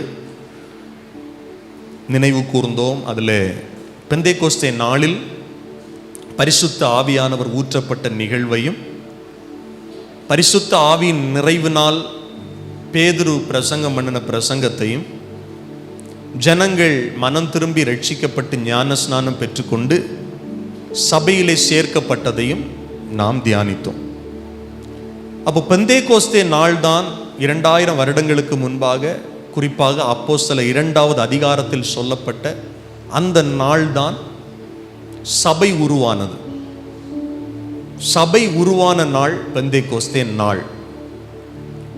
கர்த்தருடைய ஆவியானவர் ஊற்றப்பட்ட நாள் சபை உருவான நாள். யோவேல் தீர்க்கதரிசியின் மூலமாக வாக்கு பண்ணப்பட்ட பரிசுத்த ஆவியானவர் மாம்சமான யாவர் மேலும் ஊற்றப்பட்ட நாள் தான் சபை உருவான நாள். இன்றைக்கு அநேக சபைகளில் இந்த பரிசுத்த ஆவியானவரை குறித்த தெளிவான சிந்தையும் அறிவும் இல்லாததுனால ஜனங்கள் கிறிஸ்தவ வாழ்க்கையில் வெற்றியுள்ள வாழ்க்கை வாழ முடியவில்லை. நிறைய சபைகளில் பரிசுத்த ஆவியானவரை குறித்து தவறான போதனைகள் போதிக்கப்படுகிறது. சிலர் சொல்லுவார்கள், இந்த பரிசுத்த ஆவியானவர் அவர் ஆழ் தத்துவம் அல்ல, அது தேவனுடைய வல்லமை. இயேசு பரத்திற்கு போன பிறகு ஒரு உன்னத பலத்தினால் ஜனங்களை நிரப்பினார். இன்னொரு தவறான கருத்து என்ன இருக்குன்னா, ஒரு மனுஷனுக்குள்ள பரிசுத்த ஆவியானவர் இருக்கிறார் அப்படிங்கிறதுனா அவங்க அந்நிய பாஷை பேசணும், அவங்க தீர்க்க தரிசனம் சொல்லணும், அவங்க நல்ல கை தட்டணும், எல்லாரோட ஸ்பீடாக பாட்டு பாடணும், நல்ல குதிக்கணும். இவங்க தான் என்னவா இருக்கிறாங்கன்னா பரிசுத்த ஆவியினால நிரப்பப்பட்டிருக்கிறாங்க அப்படிங்கிறத சிலர் வந்து அதை ஃபோர்ஸ் பண்ணுறாங்க, சிலர் பேசணும்னு ஃபோர்ஸ் பண்ணுறாங்க, சிலர் நல்ல கையை தட்டணும் ஃபோர்ஸ் பண்ணுறாங்க. அப்போதான் அதுதான் பரிசுத்த ஆவியின் வல்லமை அப்படின்னு நிறைய இடங்களில் போதிக்கப்படுகிறது. நல்ல கவனிங்க, பிதா, குமாரன், பரிசுத்த ஆவியானவர் திரியேக தெய்வம். இன்னைக்கு சில சபைகள் இயேசுவை மறுதலிக்கிறது. சில சபைகள்னு சொல்லுவதை விட துர்போதனையாளர்கள்.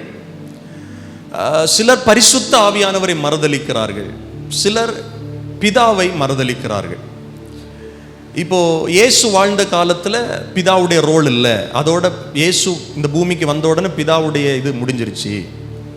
இயேசு பரத்துக்கு போனதை விட இயேசுவோட வேலை முடிஞ்சிருச்சு, அடுத்த பரிசுத்த ஆவியானவர் தான் அப்படின்னு நினைக்கிறாங்க. கவனிங்க, சபையின் அடிப்படை உபதேசம், வேதத்தின் அடிப்படை உபதேசம், நம்ம ஆராதிக்கிற தேவன் யார் என்ற தெளிவான உபதேசத்தில் தேவனுடைய பிள்ளைகள் தெளிவாக இருக்கணும்.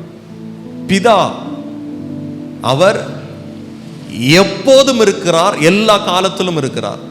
இயேசு அவர், பைபிள் சொல்லுகிற இயேசுவை குறித்து அவர் நேற்றும் இன்றும் என்றும் மாறாதவர். பரிசுத்த ஆவியானவர் அவரும் எப்போதும் இருக்கிறார். இந்த திரியேக தெய்வம் இல்லாத காலமே இந்த உலகத்தில் இல்லை. அப்போ இது வந்து இவருக்கு காலம், இது அவருக்கு காலம் அப்படின்னு யாராவது சொல்ல வந்தாங்கன்னா அவர்களை ஏற்றுக்கொள்ள கூடாது. இன்னும் இந்த நாட்களில் எனக்கு இருக்கிற ஒரு பெரிய பாரம், சபை பரிசுத்த ஆவியானவரை குறித்து சரியாய் புரிந்து கொள்ள வேண்டும்.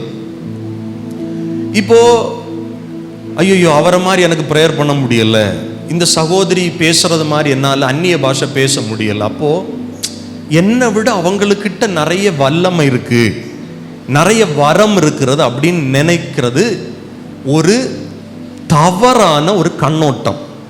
இதை நீங்க தெளிவாய் புரிந்து கொள்ள வேண்டும். சிலருக்கு உங்களுக்கு இப்போ அந்நிய பாஷையை பேச முடியல அப்படின்னா, அந்நிய பாஷை பேசுகிற ஒருவரை விட நீங்கள் தாழ்வா இருக்கிறீர்கள் என்று நினைக்க வேண்டாம். அதே நேரத்தில் உங்களுக்கு அந்நிய பாஷைகளை பேசி, நவமான பாஷைகளை பேசி கர்த்தரை துதிக்கிற வரத்தை கர்த்தர் உங்களுக்கு தந்திருக்கிறாருன்னா, இன்னொருவர் அப்படிப்பட்ட நவமான பாஷைகளும் அந்நிய பாஷைகளும் பேசல அப்படிங்கிறதுனால உங்களை விட அவர்களை தாழ்வாக நீங்களும் நினைக்க கூடாது. பைபிள் சொல்லுது, இந்த பரிசுத்த ஆவியானவர் ஒவ்வொருவருக்கும் அவருடைய சித்தத்தின்படியே இந்த வரங்களை பகுத்து கொடுக்கிறார். நான் சொல்றது எத்தனை பேருக்கு புரியுது? கிஃப்ட் அப்படின்னா நான் வலுக்கட்டாயமாய் வாங்குவது அல்ல. ஒரு பொருளை பணம் கொடுத்து வாங்குறோம் அப்படின்னா அதுக்கு பேர் கிஃப்ட் கிடையாது. நான் கிரயத்தை கொடுத்து எனக்கு பிடிச்சத, நல்ல கவனிங்க என் வார்த்தை, எனக்கு பிடிச்சத ஒரு கடையில் போய் நான் வாங்குறேன். ஏன்னா எனக்கு அந்த பொருள் பிடித்திருக்கிறது. அந்த பொருளை எனக்கு கிஃப்டா தர மாட்டாங்க. அந்த பொருள் எனக்கு பிடிச்சிருக்கிறதுனால அதற்கான கிரயத்தை நான் கொடுத்து, பணத்தை கொடுத்து அதை நான் என்ன பண்றேன்? வலுக்கட்டாயமாய் வாங்குகிறேன். வரங்கள் கிஃப்ட் அப்படின்னா வலுக்கட்டாயமாய் பெறுவதல்ல. யார் உங்களுக்கு அந்த கிஃப்டை கொடுக்கிறாங்களோ அவர் மனப்பூர்வமாய் கொடுப்பது. நான் சொல்றேன், எத்தனை பேருக்கு புரியுது?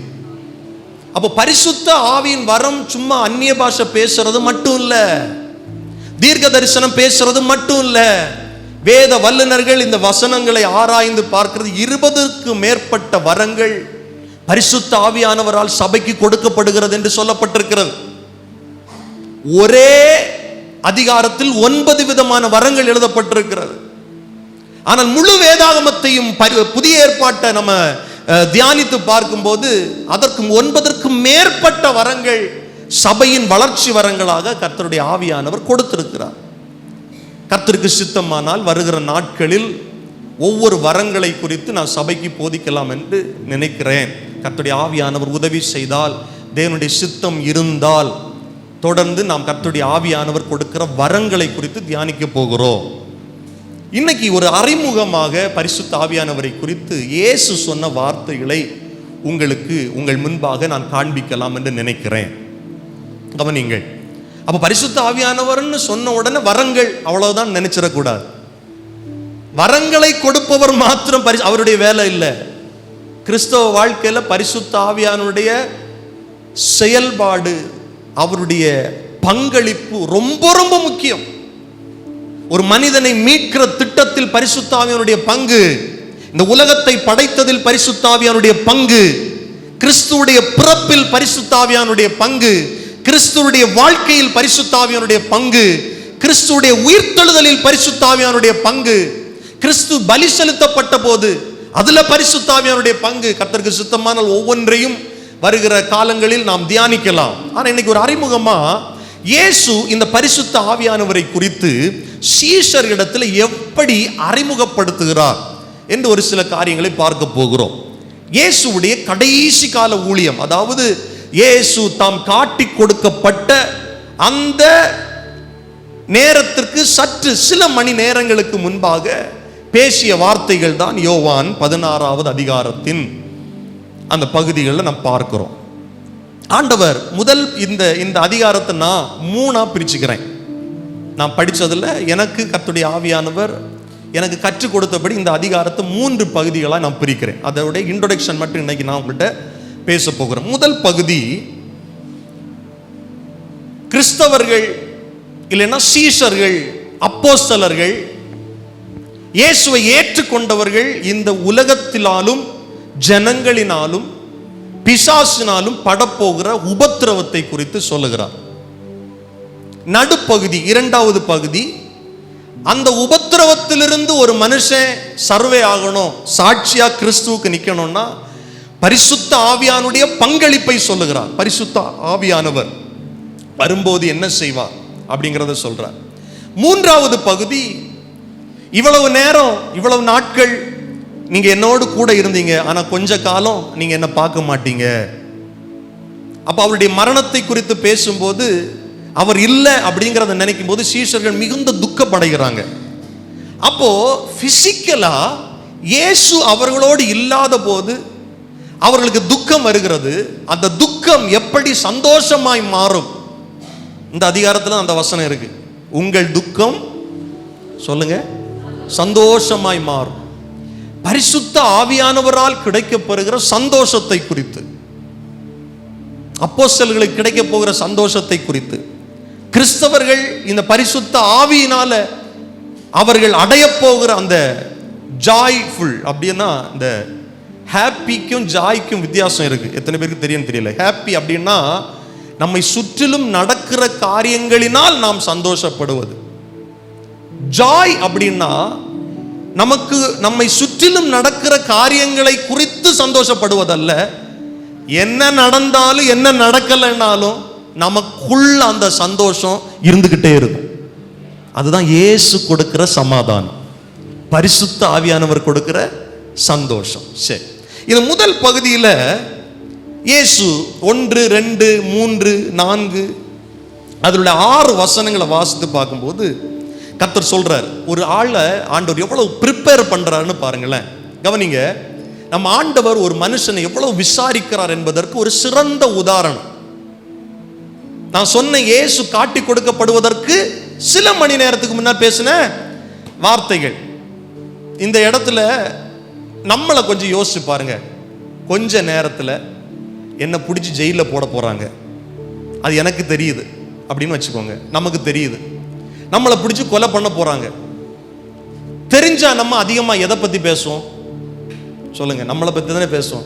இப்போ பாரு, நான் எவ்வளோ நன்மையை செஞ்சேன், ஊரில் எவ்வளோ ஊழியம் செஞ்சேன், மக்களுக்கெல்லாம் நன்மையை செஞ்சேன், என்ன இன்னைக்கு பின்ன பிடிக்க போகிறாங்க, என்னை பிடிச்சி அடிக்க போகிறாங்க, கொலை பண்ண போகிறாங்க, அப்படி அடிக்க போகிறாங்க, இப்படி அடிக்க போகிறாங்க, அங்கே மாட்ட போகிறாங்க, இங்கே மாட்ட. ஆனால் இயேசுடைய கடைசி மணி நேர ஊழியத்தில் இயேசு மற்றவர்களுக்காக அவர்களை திடப்படுத்துகிற வார்த்தையை பேசுகிறார். அவருக்கான வார்த்தையை பேசல, ஜனங்களுக்காய் பேசுகிறார். என்ன பேசுறார்னா, நீங்கள் இடரல் அடையாதபடிக்கு இவைகளை உங்களுக்கு சொன்னேன், அவர்கள் உங்களை ஜெப ஆலயங்களுக்கு புறம்பாக்குவார்கள். இதெல்லாம் இவர் சொன்ன இந்த யோவான் 16வது அதிகாரத்தில் சொன்ன அத்தனை காரியங்களும் அப்போஸ்தலர் நடபடிகளில் பெந்தேகோஸ்தே நாளுக்கு பிறகு படிப்படியாக நிறைவேறுகிறது. அதாவது கிறிஸ்தவர்கள் இந்த பூமியில படுகிற உபத்திரவம், அப்போஸ்தலர்கள் படப்போகிற உபத்திரவம், கர்த்தர் முன்கூட்டி அதை அறிந்து உங்களை ஜெப ஆலயத்திற்கு புறம்பாக்குவார்கள். நடந்துருச்சா இல்லையா? அப்போஸ்தலர் வாழ்க்கையில் நடந்துருச்சா இல்லையா? விரட்டுனாங்க. இங்க இந்த போதனை கூடாது, இயேசுவை பிரசங்கம் பண்ண கூடாது, சிலுவையில் அறையப்பட்ட இயேசுவை, உயிர்த்தெழுந்த இயேசுவை, இந்த புதிய மார்க்கத்தை புகுத்த கூடாது. உங்களை ஜெப ஆலயத்திற்கு புறம்பாக்குவார்கள். மேலும் உங்களை கொலை செய்கிறவன் தான் தேவனுக்கு தொண்டு செய்கிறவன் என்று நினைக்கும் காலம் வரும். அந்த காலம் வந்துருச்சா இல்லையா? அப்போஸ்தலர் நடவடிக்கையில் வந்துருச்சா இல்லையா? வந்துருச்சு. நியாய பிரமாணங்களை கற்று தேறின பவுலே இந்த காரியத்தை செஞ்சாரு, கொலை பண்ணாரு. அதெல்லாம் கர்த்தர் தீர்க்க தரிசனமா சொல்றார். அப்படிப்பட்ட காலம் வரும். அவர்கள் பிதாவையும் என்னையும் அறியாதபடியினால் இவைகளை உங்களுக்கு செய்வார்கள். நியாயப்பிரமாணத்தை படிச்சவங்களா? ஆமா. பைபிள் படிச்சவங்களா? படிச்சவங்க. சபைக்கு போறவங்களா? போறவங்க.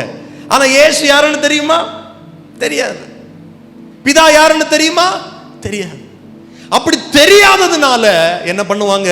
உங்களை பகைப்பார்கள், உங்களுக்கு அப்படி செய்வார்கள். அந்த காலம் வரும்போது நான் இவைகளை உங்களுக்கு சொன்னேன் என்று நீங்கள் நினைக்கும்படி இவைகளை உங்களுக்கு சொல்லி இருக்கிறேன். இத இயேசு மரித்த போது, இயேசுவை உயிரோடு அவர்கள் பார்க்கும் வரையிலும் இது அவங்களுக்கு ஞாபகத்திலே இல்லை. ஆனா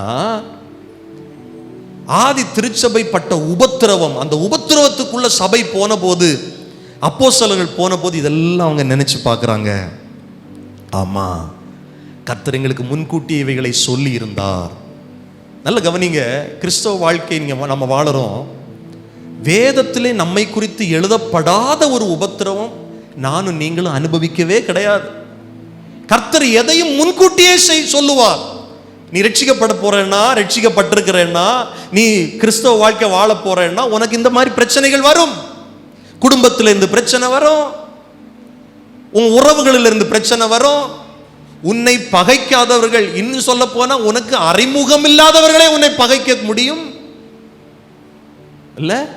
கர்த்தர் சொல்றாரு, இவைகள் உங்களுக்கு அந்த பிரச்சனை வரும்போது நான் உங்களுக்கு சொன்னது நீங்க ஞாபகப்படுத்தி பார்ப்பீங்க. நான் உங்களுடைய கூட இருந்தபடியினால் ஆரம்பத்தில் இவைகளை உங்களுக்கு சொல்லவில்லை. இந்த வார்த்தை ரொம்ப கவனிங்க. நான் உங்க கூடையே இருந்ததுனால, 3.5 வருஷம் உங்க கூடையே இருந்ததுனால நான் ஆரம்பத்தில் என்ன பண்ணல, சொல்லல. ஆனா கொஞ்ச காலத்துல நீங்க என்ன பண்ண போறீங்க? என்ன பார்க்க மாட்டீங்க. நான் உங்க கூட நிரந்தரமா இருக்க போறது இல்ல. அதனால நீங்க இடரல் அடைஞ்சிடக்கூடாது, தடுமாறிடக்கூடாது. ஐயோ, இயேசு எங்களை அம்போன்னு விட்டுட்டு போயிட்டாரு, இயேசு எங்களை பாதியில விட்டுட்டு போயிட்டாரு அப்படின்னு நினைக்க கூடாது. ஏன்னா சீஷர்களுக்கு அப்படிப்பட்ட எண்ணம் உருவானது. ஆமாவா இல்லையா? எம்மா ஒரு சீஷர்கள் என்ன சொன்னாங்க? தம்பி இந்த ஃபேனை போடுவியா? எம்மா ஒரு சீஷர்கள் என்ன சொன்னாங்க? இந்த இயேசு தான் எங்களை காப்பாற்றி ரட்சிப்பார், தேங்க்யூ, இவர் தான் எங்களை மீட்டு ரட்சிப்பார், இவர் தான் மேசியா என்று அவரை குறித்து நாங்கள் எப்படி இருந்தோம்னா நம்பிக்கையா இருந்தோம். அப்படின்னா இப்ப நம்பலங்கிறாங்க. ஏன்னா அவர் செத்து போயிட்டார்ல, அவர் அடிச்சு கொலை பண்ணிட்டாங்கல்ல. ஆண்டவர் என்ன சொல்றாருன்னா, நான் உங்களிடத்துல இல்லாத நேரத்துல உங்களுக்கு துக்கம் வருவதற்கான வாய்ப்பு இருக்கு. 3.5 வருஷமா நான் ஏன் சொல்லலைன்னா உங்க கூடவே இருந்தேன், அதனால உங்களுக்கு இதை பத்தி யோசிக்கிறதுக்கு நேரம் இல்லை. இப்ப நான் உங்களை விட்டு பிரிகிற நேரம் வரப்போகிறது, அதனால இப்ப நான் உங்களுக்கு சொல்லுகிறேன் அதை. 5வது வசனம், இப்பொழுது நான் என்னை அனுப்பினவரிடத்திற்கு போகிறேன், எங்கே போகிறீர் என்று உங்களில் ஒருவனும் என்னை கேட்கவில்லை. 6வது வசனம், ஆனாலும் நான் இவைகளை உங்களுக்கு சொன்னதினால் உங்கள் இருதயம் சொல்லுங்க துக்கத்தால் நிறைந்திருக்கிறது. அப்போ கர்த்தருக்கு தெரியுது அவருடைய நினைவும் எண்ணமும். இப்போ இவ்வளவு நாள் 3.5 வருஷம் ஊழியம் ஜோரா நடந்துருச்சு. வனாந்தரமா இருந்தாலும் இவர் நமக்கு சாப்பாடு போட்டுருவார். 5 அப்பமும் 2 மீனும் போதும். எவ்வளவுதான் கொந்தளிப்பு வந்தாலும் இவர் இருந்தா போதும், ஒரு வார்த்தையில என்ன பண்ணிடுவாரு, அடக்கிடுவாரு. செத்தே போனா கூட அவர் வார்த்தையினால ஜீவனை கொண்டு வந்துடுவார். இவ்வளவு பெரிய மகத்துவம் உள்ள ஒரு ஒரு பர்சனாலிட்டியை நம்ம இழக்க போறோமா அப்படின்னு நினைச்சா யாருக்கு தான் துக்கம் வராது? கர்த்தர் சொல்ற நான் போறேன் அப்படின்னு சொல்றது உங்களுக்கு ரொம்ப துக்கம் வந்திருக்கு, அது எனக்கு தெரியுது. சரி, திரும்ப 7வது வசனத்திலிருந்து திரும்ப நான் மறுபடியும் அதனுடைய கடைசி பகுதியை சொல்லிக்கிட்டு வரேன். கவனியுங்கள் எனக்கு அன்பான ஆண்டுடைய பிள்ளைகளை. 17வது வசனத்தில் 16வது வசனத்திலிருந்து வாசிக்கும் போது திரும்பவும் இடையில பரிசுத்த ஆவியானவரை பேசுறாரு. அதை நான் திரும்ப உங்களுக்கு சொல்லுவேன். திரும்ப இந்த துக்கத்தை பத்தியே பேசுறாரு. 17வது வசனத்துல 16வது வசனம், நான் பிதாவினிடத்திற்கு போகிறபடியினால் கொஞ்ச காலத்தில் என்னை காணாதிருப்பீர்கள். நான் பிதாவினிடத்துல போறேன், கொஞ்ச காலம் என்னை பார்க்க மாட்டீங்க, மறுபடியும் கொஞ்ச காலத்தில் என்னை காண்பீர்கள். கொஞ்ச காலம் பார்க்க மாட்டீங்க, கொஞ்ச காலம் திரும்ப என்ன பண்ணுவீங்க? பார்ப்பீங்க.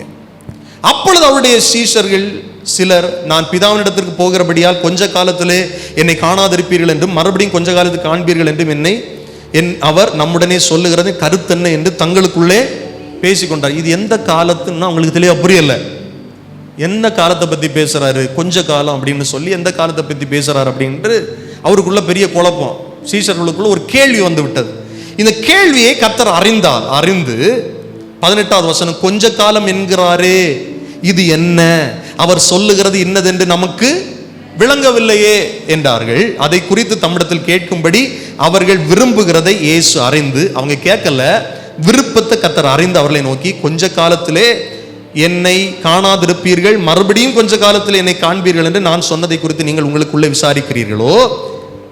மெய்யாகவே மெய்யாகவே நான் உங்களுக்கு சொல்லுகிறேன், நீங்கள் அழுது புலம்புவீர்கள். Truly truly.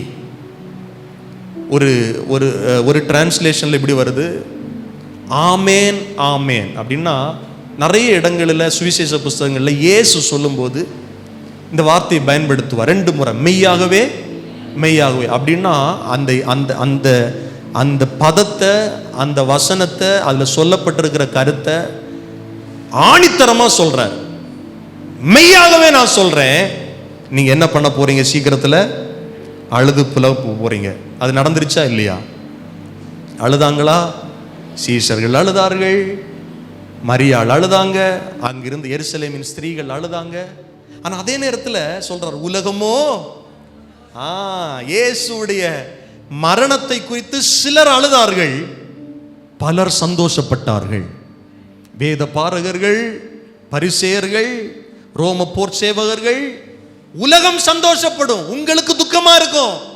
என் பிரிவு உங்களுக்கு துக்கமா இருக்கும், ஆனால் உலகம் சந்தோஷப்படும். நீங்கள் துக்கப்படுவீர்கள். 20வது வசனம், அதுல அந்த மெய்யாகவே மெய்யாகவே என்று சொன்ன அதே வசனத்துல தான் அழுது புலம்புவீர்கள் என்று சொன்னார்கள், நீங்க துக்கப்படுவீங்க என்று சொன்னார். ஆனால் பைபிள் சொல்லுகிறது, ஆனாலும் உங்கள் துக்கம் சந்தோஷமாய் மாறும். அல்லேலூயா, அல்லேலூயா. இடத்துல ஆழமான ஒரு கருத்து இருக்கு பாருங்க. என்னுடைய பிரிவினால் உங்களுக்கு ஒரு துக்கம் வரும், அது ஒரு நிரந்தரமான பிரிவு இல்லை.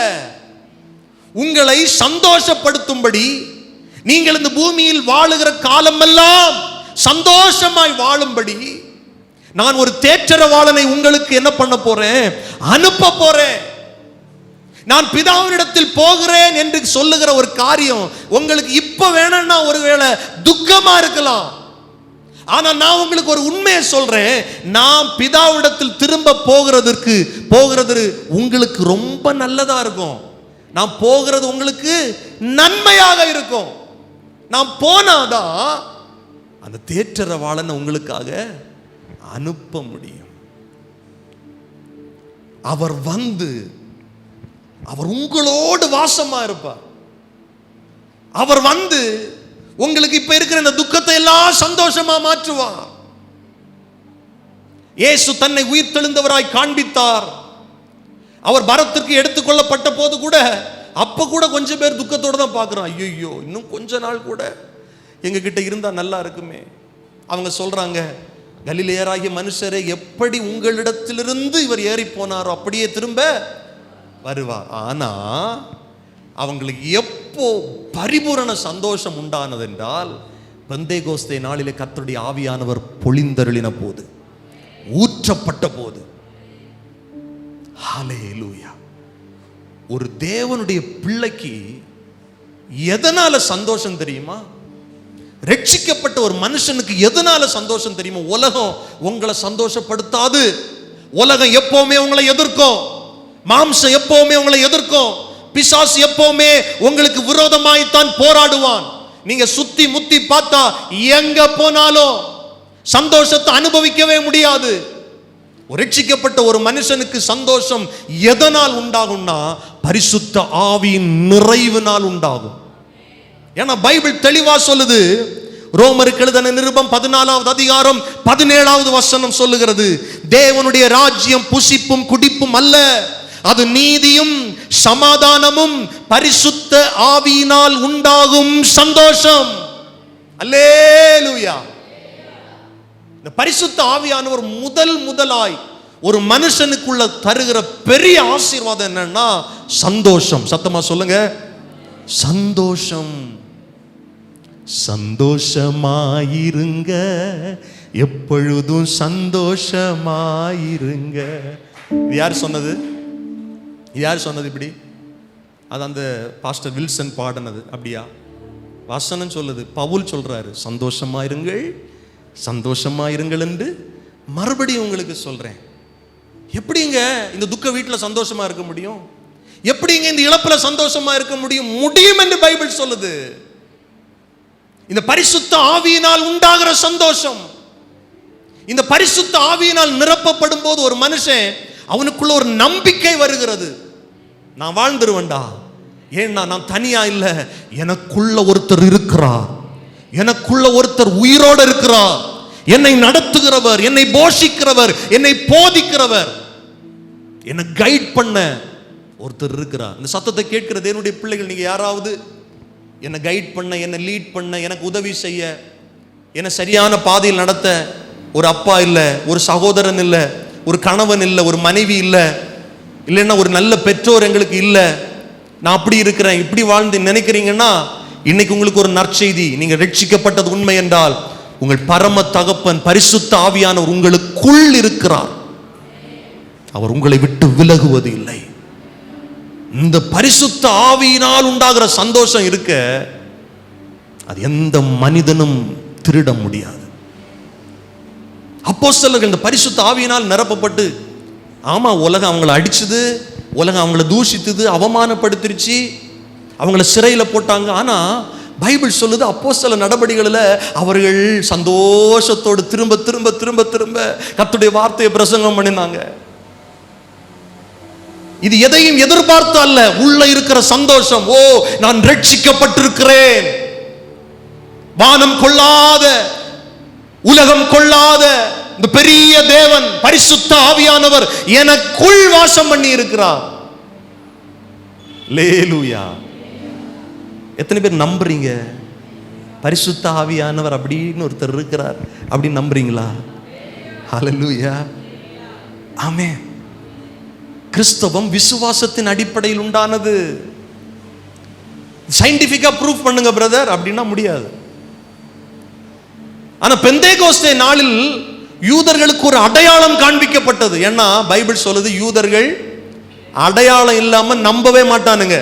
இயேசுடைய ஊழியத்திலே ஒரு அடையாளம் கேட்ட, நீர் மேசியாவானா எனக்கு ஒரு அடையாளத்தை காண்பியும். கர்த்தர் ஒரு அடையாளத்தையும் காண்பிக்கல. ஆனா பரிசுத்த ஆவியானவர் ஊற்றப்பட்ட போது அடையாளம் காண்பிக்கப்பட்டது யூதர்களுக்கு, புறஜாதிக்கு இல்லை. யாருக்கு? யூதர்கள். ஏன்னா யூதன் சும்மா ஒரு விஷயத்தை நம்ப மாட்டான். இப்படி நான் பிரசங்கம் பண்ணிட்டே இருக்கிறேன், அவன் நம்ப மாட்டான். அவன் கேட்பான், ஒரு அடையாளத்தை காமி, நீ சொல்றது உண்மைன்னு ஒரு அடையாளத்தை காமி. இப்ப யூதர்கள் எல்லாம் எருசலேமில் இருந்த போது ஒரு அடையாளத்தை கர்த்தர் காட்டுறாரு. எல்லாரும் அவன் பாஷையில பேசுறான். இது ஒரு அடையாளம். யூதர்களுக்கான அடையாளம் அந்நிய பாஷை, யூதர்களுக்கான அடையாளம் தீர்க்க தரிசனம் சொல்லுவது. பார்க்கறாங்க, மறக்க முடியல. இப்ப சொல்றாங்க, என்ன செய்யணும்? நீ மனம் திரும்பு, இந்த சுவிசேஷத்தை ஏற்றுக்கொண்டு ரட்சிக்கப்படும், ஞான ஸ்நானம் பெறு, அப்பொழுது பரிசுத்த ஆவியின் வரத்தை நீயும் பெறுவாய். இந்த பரிசுத்த ஆவியானவர் பாரபட்சம் உள்ளவர் அல்ல. சபையில் இருக்கிற ஒருத்தனை பயங்கரமாக நிரப்பி இன்னும் ஒருத்தனை இவனுக்கு இவ்வளவு போதும் அப்படின்னு நினைக்கிறவர் அல்ல. அவனுக்கு தன்னுடைய சித்தத்தின்படியே வரங்களை பகுத்து கொடுக்கிறார். இங்க இருக்கிற ஒரு ஆள் கூட நீங்க சொல்ல முடியாது எனக்கு வரமே இல்லைன்னு சொல்ல முடியாது. நீங்க ரட்சிக்கப்பட்டது உண்மைன்னா உங்களுக்குள் பரிசுத்த ஆவியின் வரத்தை கர்த்தர் வைத்திருக்கிறார். நான் கண்டுபிடிக்கணும் அதை. எனக்கு என்ன வரத்தை ஆண்டவர் வச்சிருக்கிறீங்க? ஐயோ அவனை மாதிரி நானும் இப்படி இருக்கணும் ஆண்டவரே அப்படின்னு நினைச்சா அது முடியாது. நான் ஆரம்பத்திலே சொன்ன அது என்னது? கிஃப்ட். வலுக்கட்டாயமா பெறுகிறது அல்ல. நான் நினைக்கிறேன் நான் எனக்கு வேணும் அப்படின்னு கேட்கறதல்ல. பரிசுத்த ஆவியானவர் எல்லாருக்கும் அவருடைய சித்தத்தின்படி வரத்தை பகிர்ந்து கொடுக்கிறார். ஆமென் சொல்லுங்க. அல்லேலூயா. அப்போ இந்த பரிசுத்த ஆவியினால் உண்டாகிற சந்தோஷம் இருக்கு. அதைத்தான் இங்க ஆண்டவர் அந்த பரிசுத்த ஆவியானவரை குறித்து பேசிட்டு சொல்றார். உங்கள் துக்கம் சந்தோஷமாய் மாறும் மாறும். அல்லேலூயா. 33வது வசனத்தில் இப்படி முடிக்கிறாரு. என்னிடத்தில் உங்களுக்கு சமாதானம் உண்டாயிருக்கும்படி இவைகளை உங்களுக்கு சொன்னேன். உலகத்தில் உங்களுக்கு உபத்திரவம் உண்டு, ஆனாலும் திடன் கொள்ளுங்க. ஏன்னா நான் உலகத்தை ஜெயித்தேன். அதை விட பெரிய காரியம் உங்களுக்குள் பரிசுத்த ஆவியானவர் இருக்கிறார். சரி, இப்போ நான் நடுப்பகுதிக்கு வருகிறேன். முதல்ல நான் சொன்னேன் ஆண்டவர் ஜனங்களை ப்ரிப்பேர் பண்றாரு. என்னுடைய பிரசன்ஸ், என்னுடைய பிசிக்கல் பிரசன்ஸ் இங்கே இல்லாத போது உங்களுக்குள்ள ஒரு துக்கம் வரும், உங்களுக்குள்ள ஒரு புலம்பல் வரும். ஆனாலும் நான் பிதாவிடத்தில் போறேன்னு சொல்றது உங்களுக்கு துக்கமா இருக்கு இல்லையா? நான் போறது நல்லதா இருக்கும். நான் போனாதான் என்றென்றும் உங்களோடு வாசம் பண்ணுகிற, உங்களோடு இருக்கிற அந்த பரிசுத்த ஆவியானவரை நான் அனுப்புவேன். அப்போ உங்கள் துக்கம் எப்படி மாறிடும்? சந்தோஷமா மாறிடும். ஹல்லேலூயா. எத்தனை பேருக்குள்ள இந்த சந்தோஷம் இருக்கு? இல்லைன்னா வேணும் ஆண்டவரேன்னு சொல்றீங்க? ஆமென். பணம் கொடுத்தாலும் கிடைக்காதீங்க, பணம் கொடுத்தா கிடைக்காது இந்த சந்தோஷம். நீ கர்த்தரை விசுவாசிக்க விசுவாசிக்க இந்த சந்தோஷம் பெருகும். ஆவியானவரை விசுவாசிக்க ஆவியானவர் எனக்குள்ள அந்த சந்தோஷத்தை தருவார். ஆவியானவர் என்னை நல்லா வாழ வைப்பார்.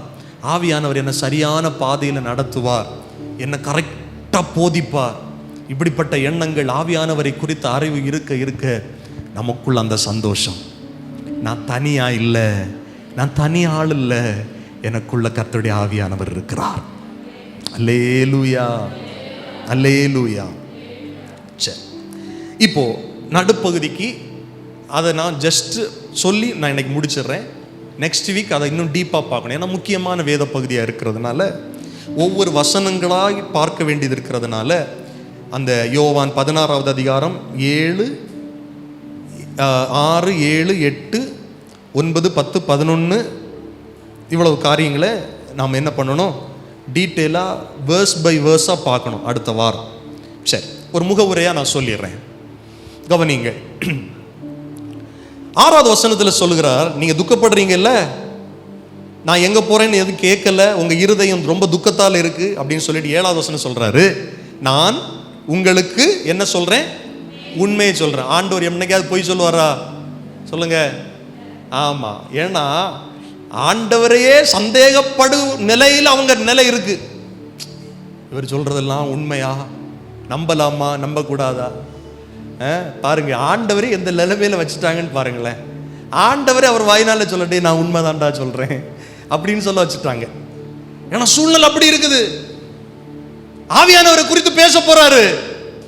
பரிசுத்த ஆவியானவரை குறித்து, தேற்றரவாளனை குறித்து, இதுவரை உலகம் கண்டிராத, இதுவரை மாம்சமான யாவர் மேலும் ஊற்றப்படாத ஒரு பரிசுத்த ஆவியானவரை குறித்து இன்ட்ரோடியூஸ் பண்றாரு, சொல்றாரு.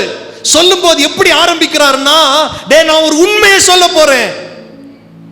நம்ம சொல்லுவோம் இல்லையா ஊர்ல, நம்ம பக்கத்துல, நான் ஒரு உண்மையை சொல்லட்டா? அப்ப இவ்வளவு நேரம் சொன்னது, நான் ஒரு உண்மையை சொல்லட்டாங்க, நான் ஒரு உண்மையை சொல்ல போறேன்னு கர்த்தர் சொல்றாரு. அது என்ன உண்மை பாருங்க? நான் போகிறது உங்களுக்கு பிரயோஜனமா இருக்கும். எவ்வளவு ஒரு அற்புதமான வார்த்தை பாருங்க. நான் போறது எனக்கு பிரயோஜனம் இல்லை, நான் போறது உங்களுக்கு பிரயோஜனம். ஓ, இந்த வார்த்தையை நான் படிக்கும்போது ஆண்டவரை மகிமைப்படுத்த நான் துதிச்சேன். என் இயேசுடைய வாழ்க்கையின் ஒவ்வொரு பகுதியிலும் ஒவ்வொரு அணுகுமுறையிலும் ஆண்டவர் என்ன பத்தியே யோசிச்சிருக்கிறார், நம்மளை பத்தியே யோசிச்சிருக்கிறார். ஹலோ, நாம் பிறந்தது எனக்காக அல்ல, உனக்காக. நாம் பிறந்தது உனக்கு பிரயோஜனம். நாம் மனித வடிவில் வந்த மனித உருவானது உனக்கு பிரயோஜனம். என் வாழ்க்கை உனக்கு பிரயோஜனம் மகனே. நான் வாழ்ந்தது உனக்கு பிரயோஜனம் மகளே. 38 வருஷம் ஒருத்தன் படுக்கையில கிடக்குறான் பாருங்க. ஏசு இந்த பூமியில வந்தது, அவன் நினைச்சிருப்பான், அவன் சொகத்தை இவர் வந்தது எனக்காகத்தான் வந்திருக்கிறாரு. அவருக்கு இந்த பூமியில 30 வயசு தான் ஆகுது, 32 வயசு தான் ஆகுது, 33 வயசு தான் ஆகுது. ஆனா 38 வருஷமா நான் இங்க இருக்கிறேன். அப்ப எனக்காகத்தானே அவர் வந்திருப்பாரு, எனக்கு பிரயோஜனம் உண்டாகத்தானே வந்திருப்பாரு. லேகியோன் பிசாசு பிடிச்ச ஒருத்தன் கல்லறையில் இருக்கிறான். அவன் நினைச்சிருப்பான், இந்த ஆண்டவர் எனக்காக அவர் படகு ஏறி இக்கரை பிரயாணம் பட்டு எனக்காகவே வந்தார். அவர் வந்தது அவருக்கு பிரயோஜனம் அல்ல, எனக்கு பிரயோஜனம். ஓ ஜீசஸ், தேங்க்யூ அப்பா. அவர் வாழ்ந்தது எனக்கு பிரயோஜனம். இப்படி சொல்லிக்கிட்டே போன அற்புதம். அவர் மரித்தது உலக மக்களின் ரட்சிப்பிற்காக, உலக மக்களின் பிரயோஜனத்திற்காக. அவர் தன்னை நீதிமானாக காட்ட வேண்டும் என்பதற்காக அல்ல, உங்களுக்காக எனக்காக பிரயோஜனமாக அவர் மரித்தார். அவர் உயிரோடு எழுந்தது எனக்காக, உங்களுக்காக, நமது பிரயோஜனத்திற்காக. அப்பதான் சொல்றாரு, நான் பிதாவினிடத்தில் போகிறது அது எனக்கு நன்மைக்கு இல்லை, என் பிரயோஜனத்துக்காக அல்ல, உங்க பிரயோஜனத்துக்காக, உங்களுக்காக நான் போறேன். அல்லேலூயா. ஆமே, உங்களுக்கு அது பிரயோஜனமா இருக்கும். அப்படி சொல்லிட்டு நான் போகாதிருந்தால், அவரு ஆண்டவர் மனுஷனை எவ்வளவு கம்ஃபர்ட் பண்றாரு பாருங்க. ஏன்னா இவங்க ஃபுல்லா என்ன நினைக்கிறாங்கன்னா, இவர் நம்ம கூட இருந்தா போதும், நல்லா இருக்கும். இவர் ஒரு ராஜாவா, இவர் ஒரு மேசியாவா, ரோமருடைய அரசாட்சி எல்லாம் தவிடு பொடி ஆக்கிட்டு அவர் பெரிய ராஜாவா இருந்துட்டாலே போறோம், நல்லா இருக்குப்பா, இவர் கூட வாழ்றது சூப்பரா இருக்குப்பா. ஒவ்வொரு சீசனும் யோசிச்சிருப்பான். ஆனா ஆண்டவர் அவங்களுக்கு அழகா புரிந்து வைக்கிறார். நான் போறது உங்களுக்கு பிரயோஜனத்துக்கு போறேன். ஒருவேளை நான் போகாமல் இருந்தால் என்ன சொல்றாரு, தேற்றரவாளன் உங்களிடத்தில், நான் போகலைன்னா பரிசுத்த ஆவியானவர் உங்ககிட்ட வர முடியாது. நான் போறதே எதுக்குன்னா, நான் போயிட்டு அங்க போய் ஜாலியா அப்பா வந்தேன், வாழ்ந்தேன், செத்தேன், உயிரோடு எழும்பினேன், வேலை முடிஞ்சுன்னு இல்லை. நான் வேறு ஒருவரை, இந்த பதம் எல்லாம் ரொம்ப முக்கியம் பாருங்க. திருத்துவத்தை புறக்கணிக்கிற, இல்லைன்னா திருத்துவத்தை சரியாய் புரிந்து கொள்ளாதவர்கள் என்ன தெரியுமா சிலர் சொல்லுவாங்க, இயேசு போனாரு, அவருக்கு ஆவி என்ன பண்ணியிருக்கு இப்போ? ஹலோ, இந்த பைபிள் வாசிக்கும் போது உங்களுக்கு தெரியும், இயேசுடைய ஆவி வந்ததா அது வேறையான்னு தெரியும். சரி, தேற்றரவாளன் சொல்லுங்க, உங்களிடத்தில் வரார், நான் போவேனே ஆகில் அவரை உங்களிடத்திற்கு அனுப்புவேன். அவரைன்னு சொல்றாரு, தேற்றரவாளன். அப்போ அவர் இல்லை, இயேசு இல்லை, பரிசுத்த ஆவியானவர் இன்னொருவர். அவரை அனுப்புவேன். நான் போயிட்டு பிதாவுடைய சமூகத்தில் என் இரத்தத்தை சமர்ப்பித்து, இனி வாழ்கிற இனி எல்லா காலத்திலும் நான் உயிரோடு இருக்கிறவராயிருந்து உங்க பிரயோஜனத்துக்காக நீங்க ஜெபம் பண்ணும்போது நான் பிதாவிடத்தில் என்ன பண்ணுவேன், வேண்டுதல் செய்வேன், பரிந்து பேசுவேன், மத்தியஸ்த ஊழியத்தை, அந்த பிரதான ஆசாரியுடைய ஊழியத்தை செஞ்சுக்கிட்டே இருப்பேன். இந்த உலகத்துல நான் விட்டுட்டு போனேன்னே நீங்க பயப்பட தேவையில்லை. ஏன்னா வேறொரு தேற்றரவாளன், அந்த பரிசுத்த ஆவியானவர் நான் என்ன பண்றேன், அனுப்புறேன். ஹல்லேலூயா. அந்த பரிசுத்த ஆவியானவர் வந்து செய்ய போற முக்கியமான காரியத்தை பைபிளுங்க பதிவு செய்து, இதை நான் வாசிட்டு போனேன்னா அது ரொம்ப புரிந்து கொள்ள முடியாது. அதனால தான் டைம் எடுத்து ஒரு நாள் ஃபுல்லா அடுத்த வாரம் இந்த 3 வசனங்களை மட்டும் தியானிக்க போறோம். அவர் என்ன செய்வார்னா, அவர் வந்து பாவத்தை குறித்தும் நீதியை குறித்தும் நியாய தீர்ப்பை குறித்தும் உலகத்தை கண்டித்து, அவ பரிசுத்த ஆவியானவர் வரது 2 பாட்டு ஸ்லோவா பாடி 3வது பாட்டு ஸ்பீடா கை தட்டி பாடுறதுக்கு இல்லை. பரிசுத்த ஆவியானவர் வந்து கொஞ்ச நேரம் அந்நிய பாஷை பேசி கொஞ்சம் சத்தமா கர்த்தரை ஆராதிக்கிறதுக்கு மட்டும் இல்லை. நான் அதை மட்டுப்படுத்தவோ அது செய்யக்கூடாது என்றோ சொல்ல வரல நான். பட் இன்னைக்கு நிறைய சபைகள் பரிசுத்த ஆவியானவரை அதற்குள்ளே என்ன பண்ணிட்டாங்கன்னா நிறுத்திட்டாங்க. அவ்வளவுதான். பரிசுத்த ஆவியானவருக்கு வேலை என்ன? கொஞ்சம் ஸ்பீடா பாடணும், நல்லா கொஞ்ச நேரம் கத்தி ஜபம் பண்ணணும், அதோட நிறுத்திட்டாங்க. இல்லை இல்லை இல்லை, முழு வேதாகமத்தையும் ஆராய்ந்து பார்க்கும்போது பரிசுத்த ஆவியானுடைய செயல்பாடுகள் மகத்துவமானது. அதுவும் ஒரு மனுக்குலத்திற்கு, மனுஷனுக்கு பரிசுத்த ஆவியானவர் அவ்வளவு முக்கியம். ஹலோ, இன்னைக்கு நிறைய பேர் பார்த்தீங்கன்னா இந்த நல்ல ஸ்பீடாக கைத்தட்டி பாட்டு பாடுறதுனாலே சபைக்கு வர்றதில்லை. நானும் வந்து வந்து அப்படி ஆயிடுவேனோ, என்னையும் பிடிச்சி கீழே தள்ளி போட்டுருவாங்களோ. இல்லை இல்லை, உலக மனுஷனுக்கு யோசிக்க தோணுதில்லை. எனக்கிட்டே கேள்வி கேட்டிருக்கிறாங்களே, எனக்கிட்டே பேசி இருக்கிறாங்களே சகோதரர்கள். இல்லை, யோசிக்க தோணுதில்லை, நானும் நாளைக்கு அப்படி ஆயிடுவேனோ. இன்னைக்கு ஏன்னா நிறைய இடங்கள்ல பரிசுத்த ஆவியானவர்னா இப்படிதான் அப்படின்னு நினைக்கிறாங்க. அதற்கு அப்பாற்பட்ட காரியங்கள் பைபிள் சொல்லுது. இன்னைக்கு பிசாசு வஞ்சகமா பரிசுத்த ஆவியானவரை குறித்த அறிவை ஜனங்களுக்குள்ள மட்டுப்படுத்தி வச்சிருக்கிறான். புரிந்து கொள்ளுங்கள் தேவனுடைய பிள்ளைகள், பரிசுத்த ஆவியானவர் ஏன்? அவர் பாவத்தை குறித்து, நீதியை குறித்து, நியாய தீர்ப்பை குறித்து கண்டித்து உணர்த்துகிறவர். இயேசு இந்த பூமியில எப்படி பிரசங்கம் பண்ணினார், எப்படி சரியாய் போதித்தார், அதை போலவே அதற்கு சற்றும் இளைப்படைந்தவராய் இல்லாமல், சற்றும் சலிக்காதவராய் பரிசுத்த ஆவியானவர் கண்டித்து உணர்த்துவார். அல்லேலூயா. ஆவியானவர் சபைக்கு சொல்லுவதை காதுள்ளவன். பைபிள் அப்படித்தானே சொல்லுது. அப்ப ஆவியானவர் பேசுவார்ல, ஆவியானவர் கண்டித்து உணர்த்துவார்ல.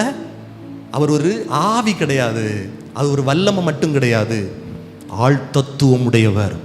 எனக்குள்ள உங்களுக்குள்ள வாசம் பண்ணுகிறார். நாம் ஒரே ஆவியானவரை பெற்றிருக்கிறோம். சில நேரத்துல எல்லாம் பேசும்போது, ஆவியானுடைய நிறைவோடு பேசும்போது, சில இடத்துல பேசும்போது அப்படியே ஆச்சரியமா இருக்கும்.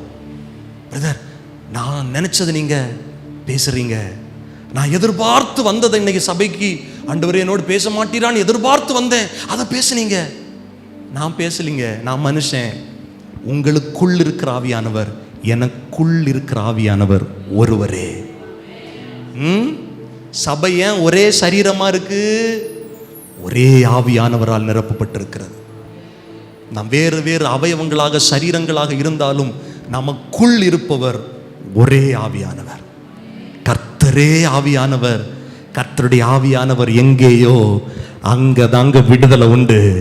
இயேசுவின் நாமத்தினால சொல்றேன், நல்ல கையை தட்டி சொல்லுங்க, கர்த்தருடைய ஆவியினால் விடுதலை உண்டு, ஆவியானவரால் விடுதலை உண்டு. அல்லேலூயா. அடுத்த வாரம் நம்ம பார்ப்போம், யாருக்கிட்ட பரிசுத்த ஆவியானவர் பாவத்தை குறித்து பேசுவார், யாருக்கிட்ட பரிசுத்த ஆவியானவர் நீதியை குறித்து பேசுவார், யாருக்கிட்ட பரிசுத்த ஆவியானவர் நியாய தீர்ப்பை குறித்து பேசுவார் என்று சொல்லி பார்ப்போம். தொடர்ந்து 13வது வசனத்தை மட்டும் வாசிச்சு முடிச்சிருவோம். வாசிங்க. சத்திய ஆவியாகிய அவர் வரும்போது சகல சத்தியத்திற்குள்ளும் உங்களை நடத்துவார். பாருங்களேன், நல்ல கவனிங்க. இந்த தெய்வீக தன்மை கொண்ட தெய்வமாக இருக்கிற இந்த பிதா, குமாரன், பரிசுத்த ஆவியானவர் இல்ல, இயேசு பூமியில் இருக்கும்போது என்ன சொல்லுவாரு? நான் சுயமாய் சொல்லுவாரா இல்லையா? இப்ப இயேசு பரிசுத்த ஆவியானவர் குறித்து என்ன சொல்றாருன்னா, அவரும் என்ன பண்ண மாட்டாரு? அவரும் சுயமா பேச மாட்டாரு. நீங்க இந்த திருத்துவத்தை ஆழமா தியானிச்சு பார்த்தீங்கன்னா, பிதா இயேசுவை மகிமைப்படுத்துவார், இயேசு பிதாவை மகிமைப்படுத்துவார். பரிசுத்த ஆவியானவர் வரும்போது இயேசுவையும் பிதாவையும் மகிமைப்படுத்துவார்கள்.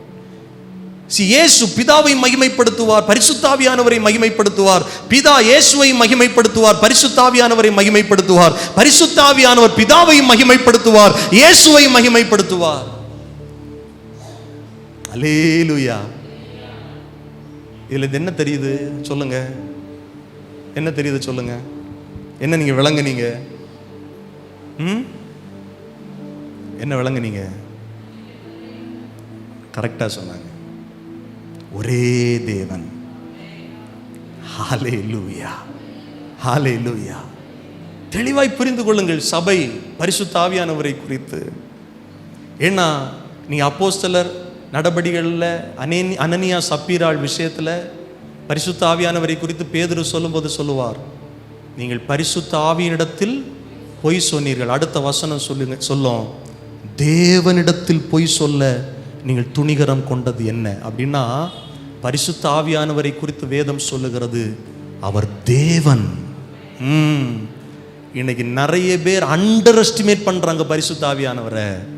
அவர் தேவன், பரிசுத்த ஆவியானவர் தேவன். அவர் எனக்குள் வாசம் பண்ணி இருக்கிறார். ஹல்லேலூயா. அதுதான் திரும்ப திரும்ப இயேசு சொன்ன, நான் போறது உங்களுக்கு பிரயோஜனமா இருக்கும், நான் போன அவரை அனுப்புவேன். அவர் தேற்றரவாளன்.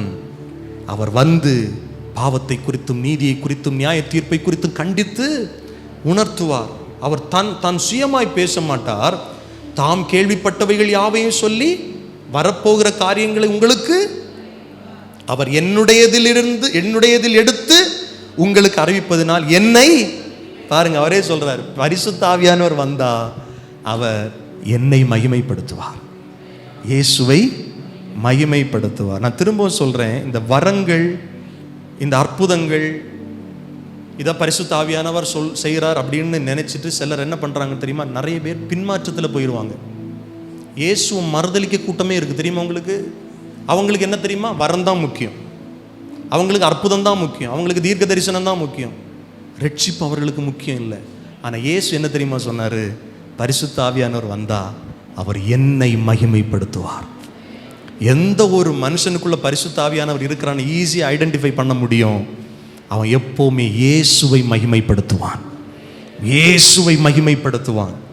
ஆண்டவர் சொல்றார், அவர் என்னுடையதில் எடுத்து உங்களுக்கு அறிவிப்பதனால் அவர் என்னை மகிமைப்படுத்துவார். அல்லேலூயா. தொடர்ந்து அடுத்த வாரம் நம்ம தியானிக்க போகிறோம் இந்த வசனம். நீங்கள் வீட்டில் இருந்து கூட நீங்கள் கொஞ்சம் படிச்சுட்டு வாங்க, உங்களுக்கு ஈஸியாக இருக்கும். நீங்கள் யோவான் 14வது அதிகாரத்தை வீட்டில் போய் படிச்சுட்டு வாங்க. ஆமீன். அதில் பரிசுத்த ஆவியானவரை குறித்து சொல்லப்பட்டிருக்கிற காரியம் யோவான் 14:16 சொல்லுது, நான் பிதாவை வேண்டிக் கொள்ளுவேன், அப்பொழுது என்றென்றைக்கும் பாருங்க, இந்த வார்த்தைகள் ரொம்ப முக்கியம். அடுத்த வாரம் அதை விளக்குவேன். என்றென்றைக்கும் உங்களுடனே கூட இருக்கும்படிக்கு சத்திய ஆவியாகிய வேறொரு, பார்த்தீங்களா, நான் இல்லை, என்னுடைய ஆவி இல்லை, வேறொரு தேற்றரவாளன். எவ்வளோ அற்புதமாக அவருடைய வார்த்தை இருக்குல்ல. வேறொரு தேற்றரவாளனை அவர் உங்களுக்கு தந்துடுவார். உலகம் அந்த சத்திய ஆவியானவரை காணாமலும் அறியாமல் இருக்கிறபடியால் அவரை பெற்றுக்கொள்ள மாட்டாது. அவர் உங்களுடனே, திரும்பவும் சொல்றார், வாசம் பண்ணுவார், உங்களுக்குள்ளே இருப்பார், நீங்கள் அவரை அறிவீர்கள். அல்லேலூயா. எழுந்து நிற்கலாமா? இந்த பரிசுத்த ஆவியினால் நிரப்பப்படுகிற சந்தோஷத்தினால் நம் ஒவ்வொருவரையும் கர்த்தர் நிரப்புவாராக. அல்லேலூயா. Thank you Jesus. Thank you Jesus. 4 minor. கலங்காதே மகனே, கலங்காதே மகளே, கலங்காதே மகனே, கலங்காதே மகளே, கடந்ததை நினைத்து கலங்காதே, நடந்ததை மறந்து விடு, கடந்ததை நினைத்து நடந்ததை, ஓ கர்த்தர் புதியன செய்திடுவார், இன்றே நீ காண்பாய். பாடுவோம், கர்த்தர் புதியன செய்திடுவார், இன்றே நீ காண்பாய், அதை இன்றே நீ காண்பாய். எல்லாரும் பாடுவோம், கலங்கிடவே வேண்டாம். ஆமென். கலங்கிடவே வேண்டாம். ஓ கலங்கி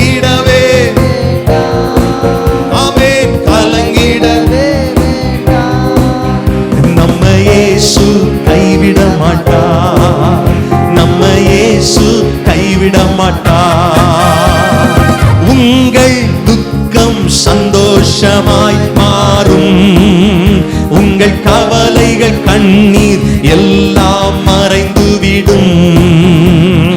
உங்கள் துக்கம் சந்தோஷமாய் மாறும், உங்கள் கவலைகள் கண்ணீர் எல்லாம் மறைந்துவிடும். இயேசுவின் நாமத்தினால் உங்கள் துக்கங்கள் எல்லாம் சந்தோஷமாய் மாறும். பரிசுத்த ஆவியின் நிறைவினால் உங்கள் துக்கங்களை கர்த்தர் சந்தோஷமாய் மாற்றுவார். நல்ல கையை தட்டி கர்த்தரை மகிமைப்படுத்துங்க பார்க்கலாம்.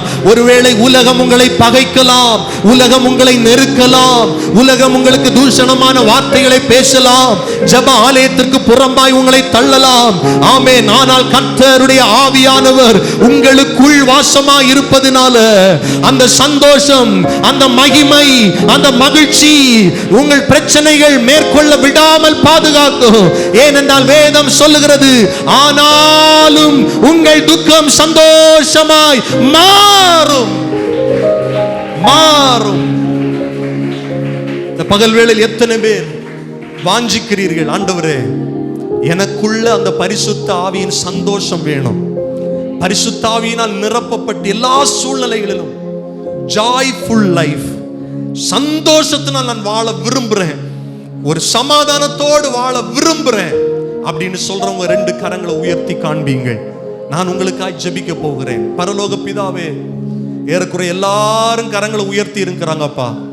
பரிசுத்த ஆவியினால் உண்டாகிற சந்தோஷம், பரிபூரண சந்தோஷம் உடைய பிள்ளையுடைய சிந்தைகளையும் இருதயங்களையும் வாழ்வையும் குடும்பத்தையும் நிரப்ப நான் ஜெபிக்கிறேன். ஆண்டவரே, கர்த்தருடைய ஆவியானவருடைய ஆளுகை உடைய பிள்ளைகளை ஆளுகை செய்து நடத்தட்டும், பலப்படுத்தும், ஆசீர்வதியும். வாரம் முழுவதும் உடைய பிள்ளைகள் செய்கிற வேலைகள் ஆசீர்வதிக்கப்பட்டிருக்கட்டும், குடும்பங்களில் சமாதானம் உண்டாகட்டும், பாதுகாப்பு உண்டாகட்டும்.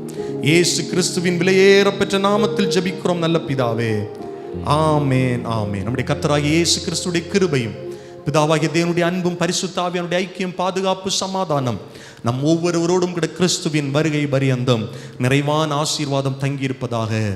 ஆமேன். எல்லாரும் சேர்ந்து சொல்லுவோம். என் ஆத்துமாவே கர்த்தரை ஸ்தோத்தரி, என் முழு உள்ளமையுடைய பரிசுத்த நாமத்தை ஸ்தோத்தரி. என் ஆத்துமாவே கர்த்தரை ஸ்தோத்தரி, கர்த்தர் செய்த சகல உபகாரங்களை ஒரு நாளும் மறவாதே. ஆமேன், ஆமேன், ஆமேன். அல்லேலூயா.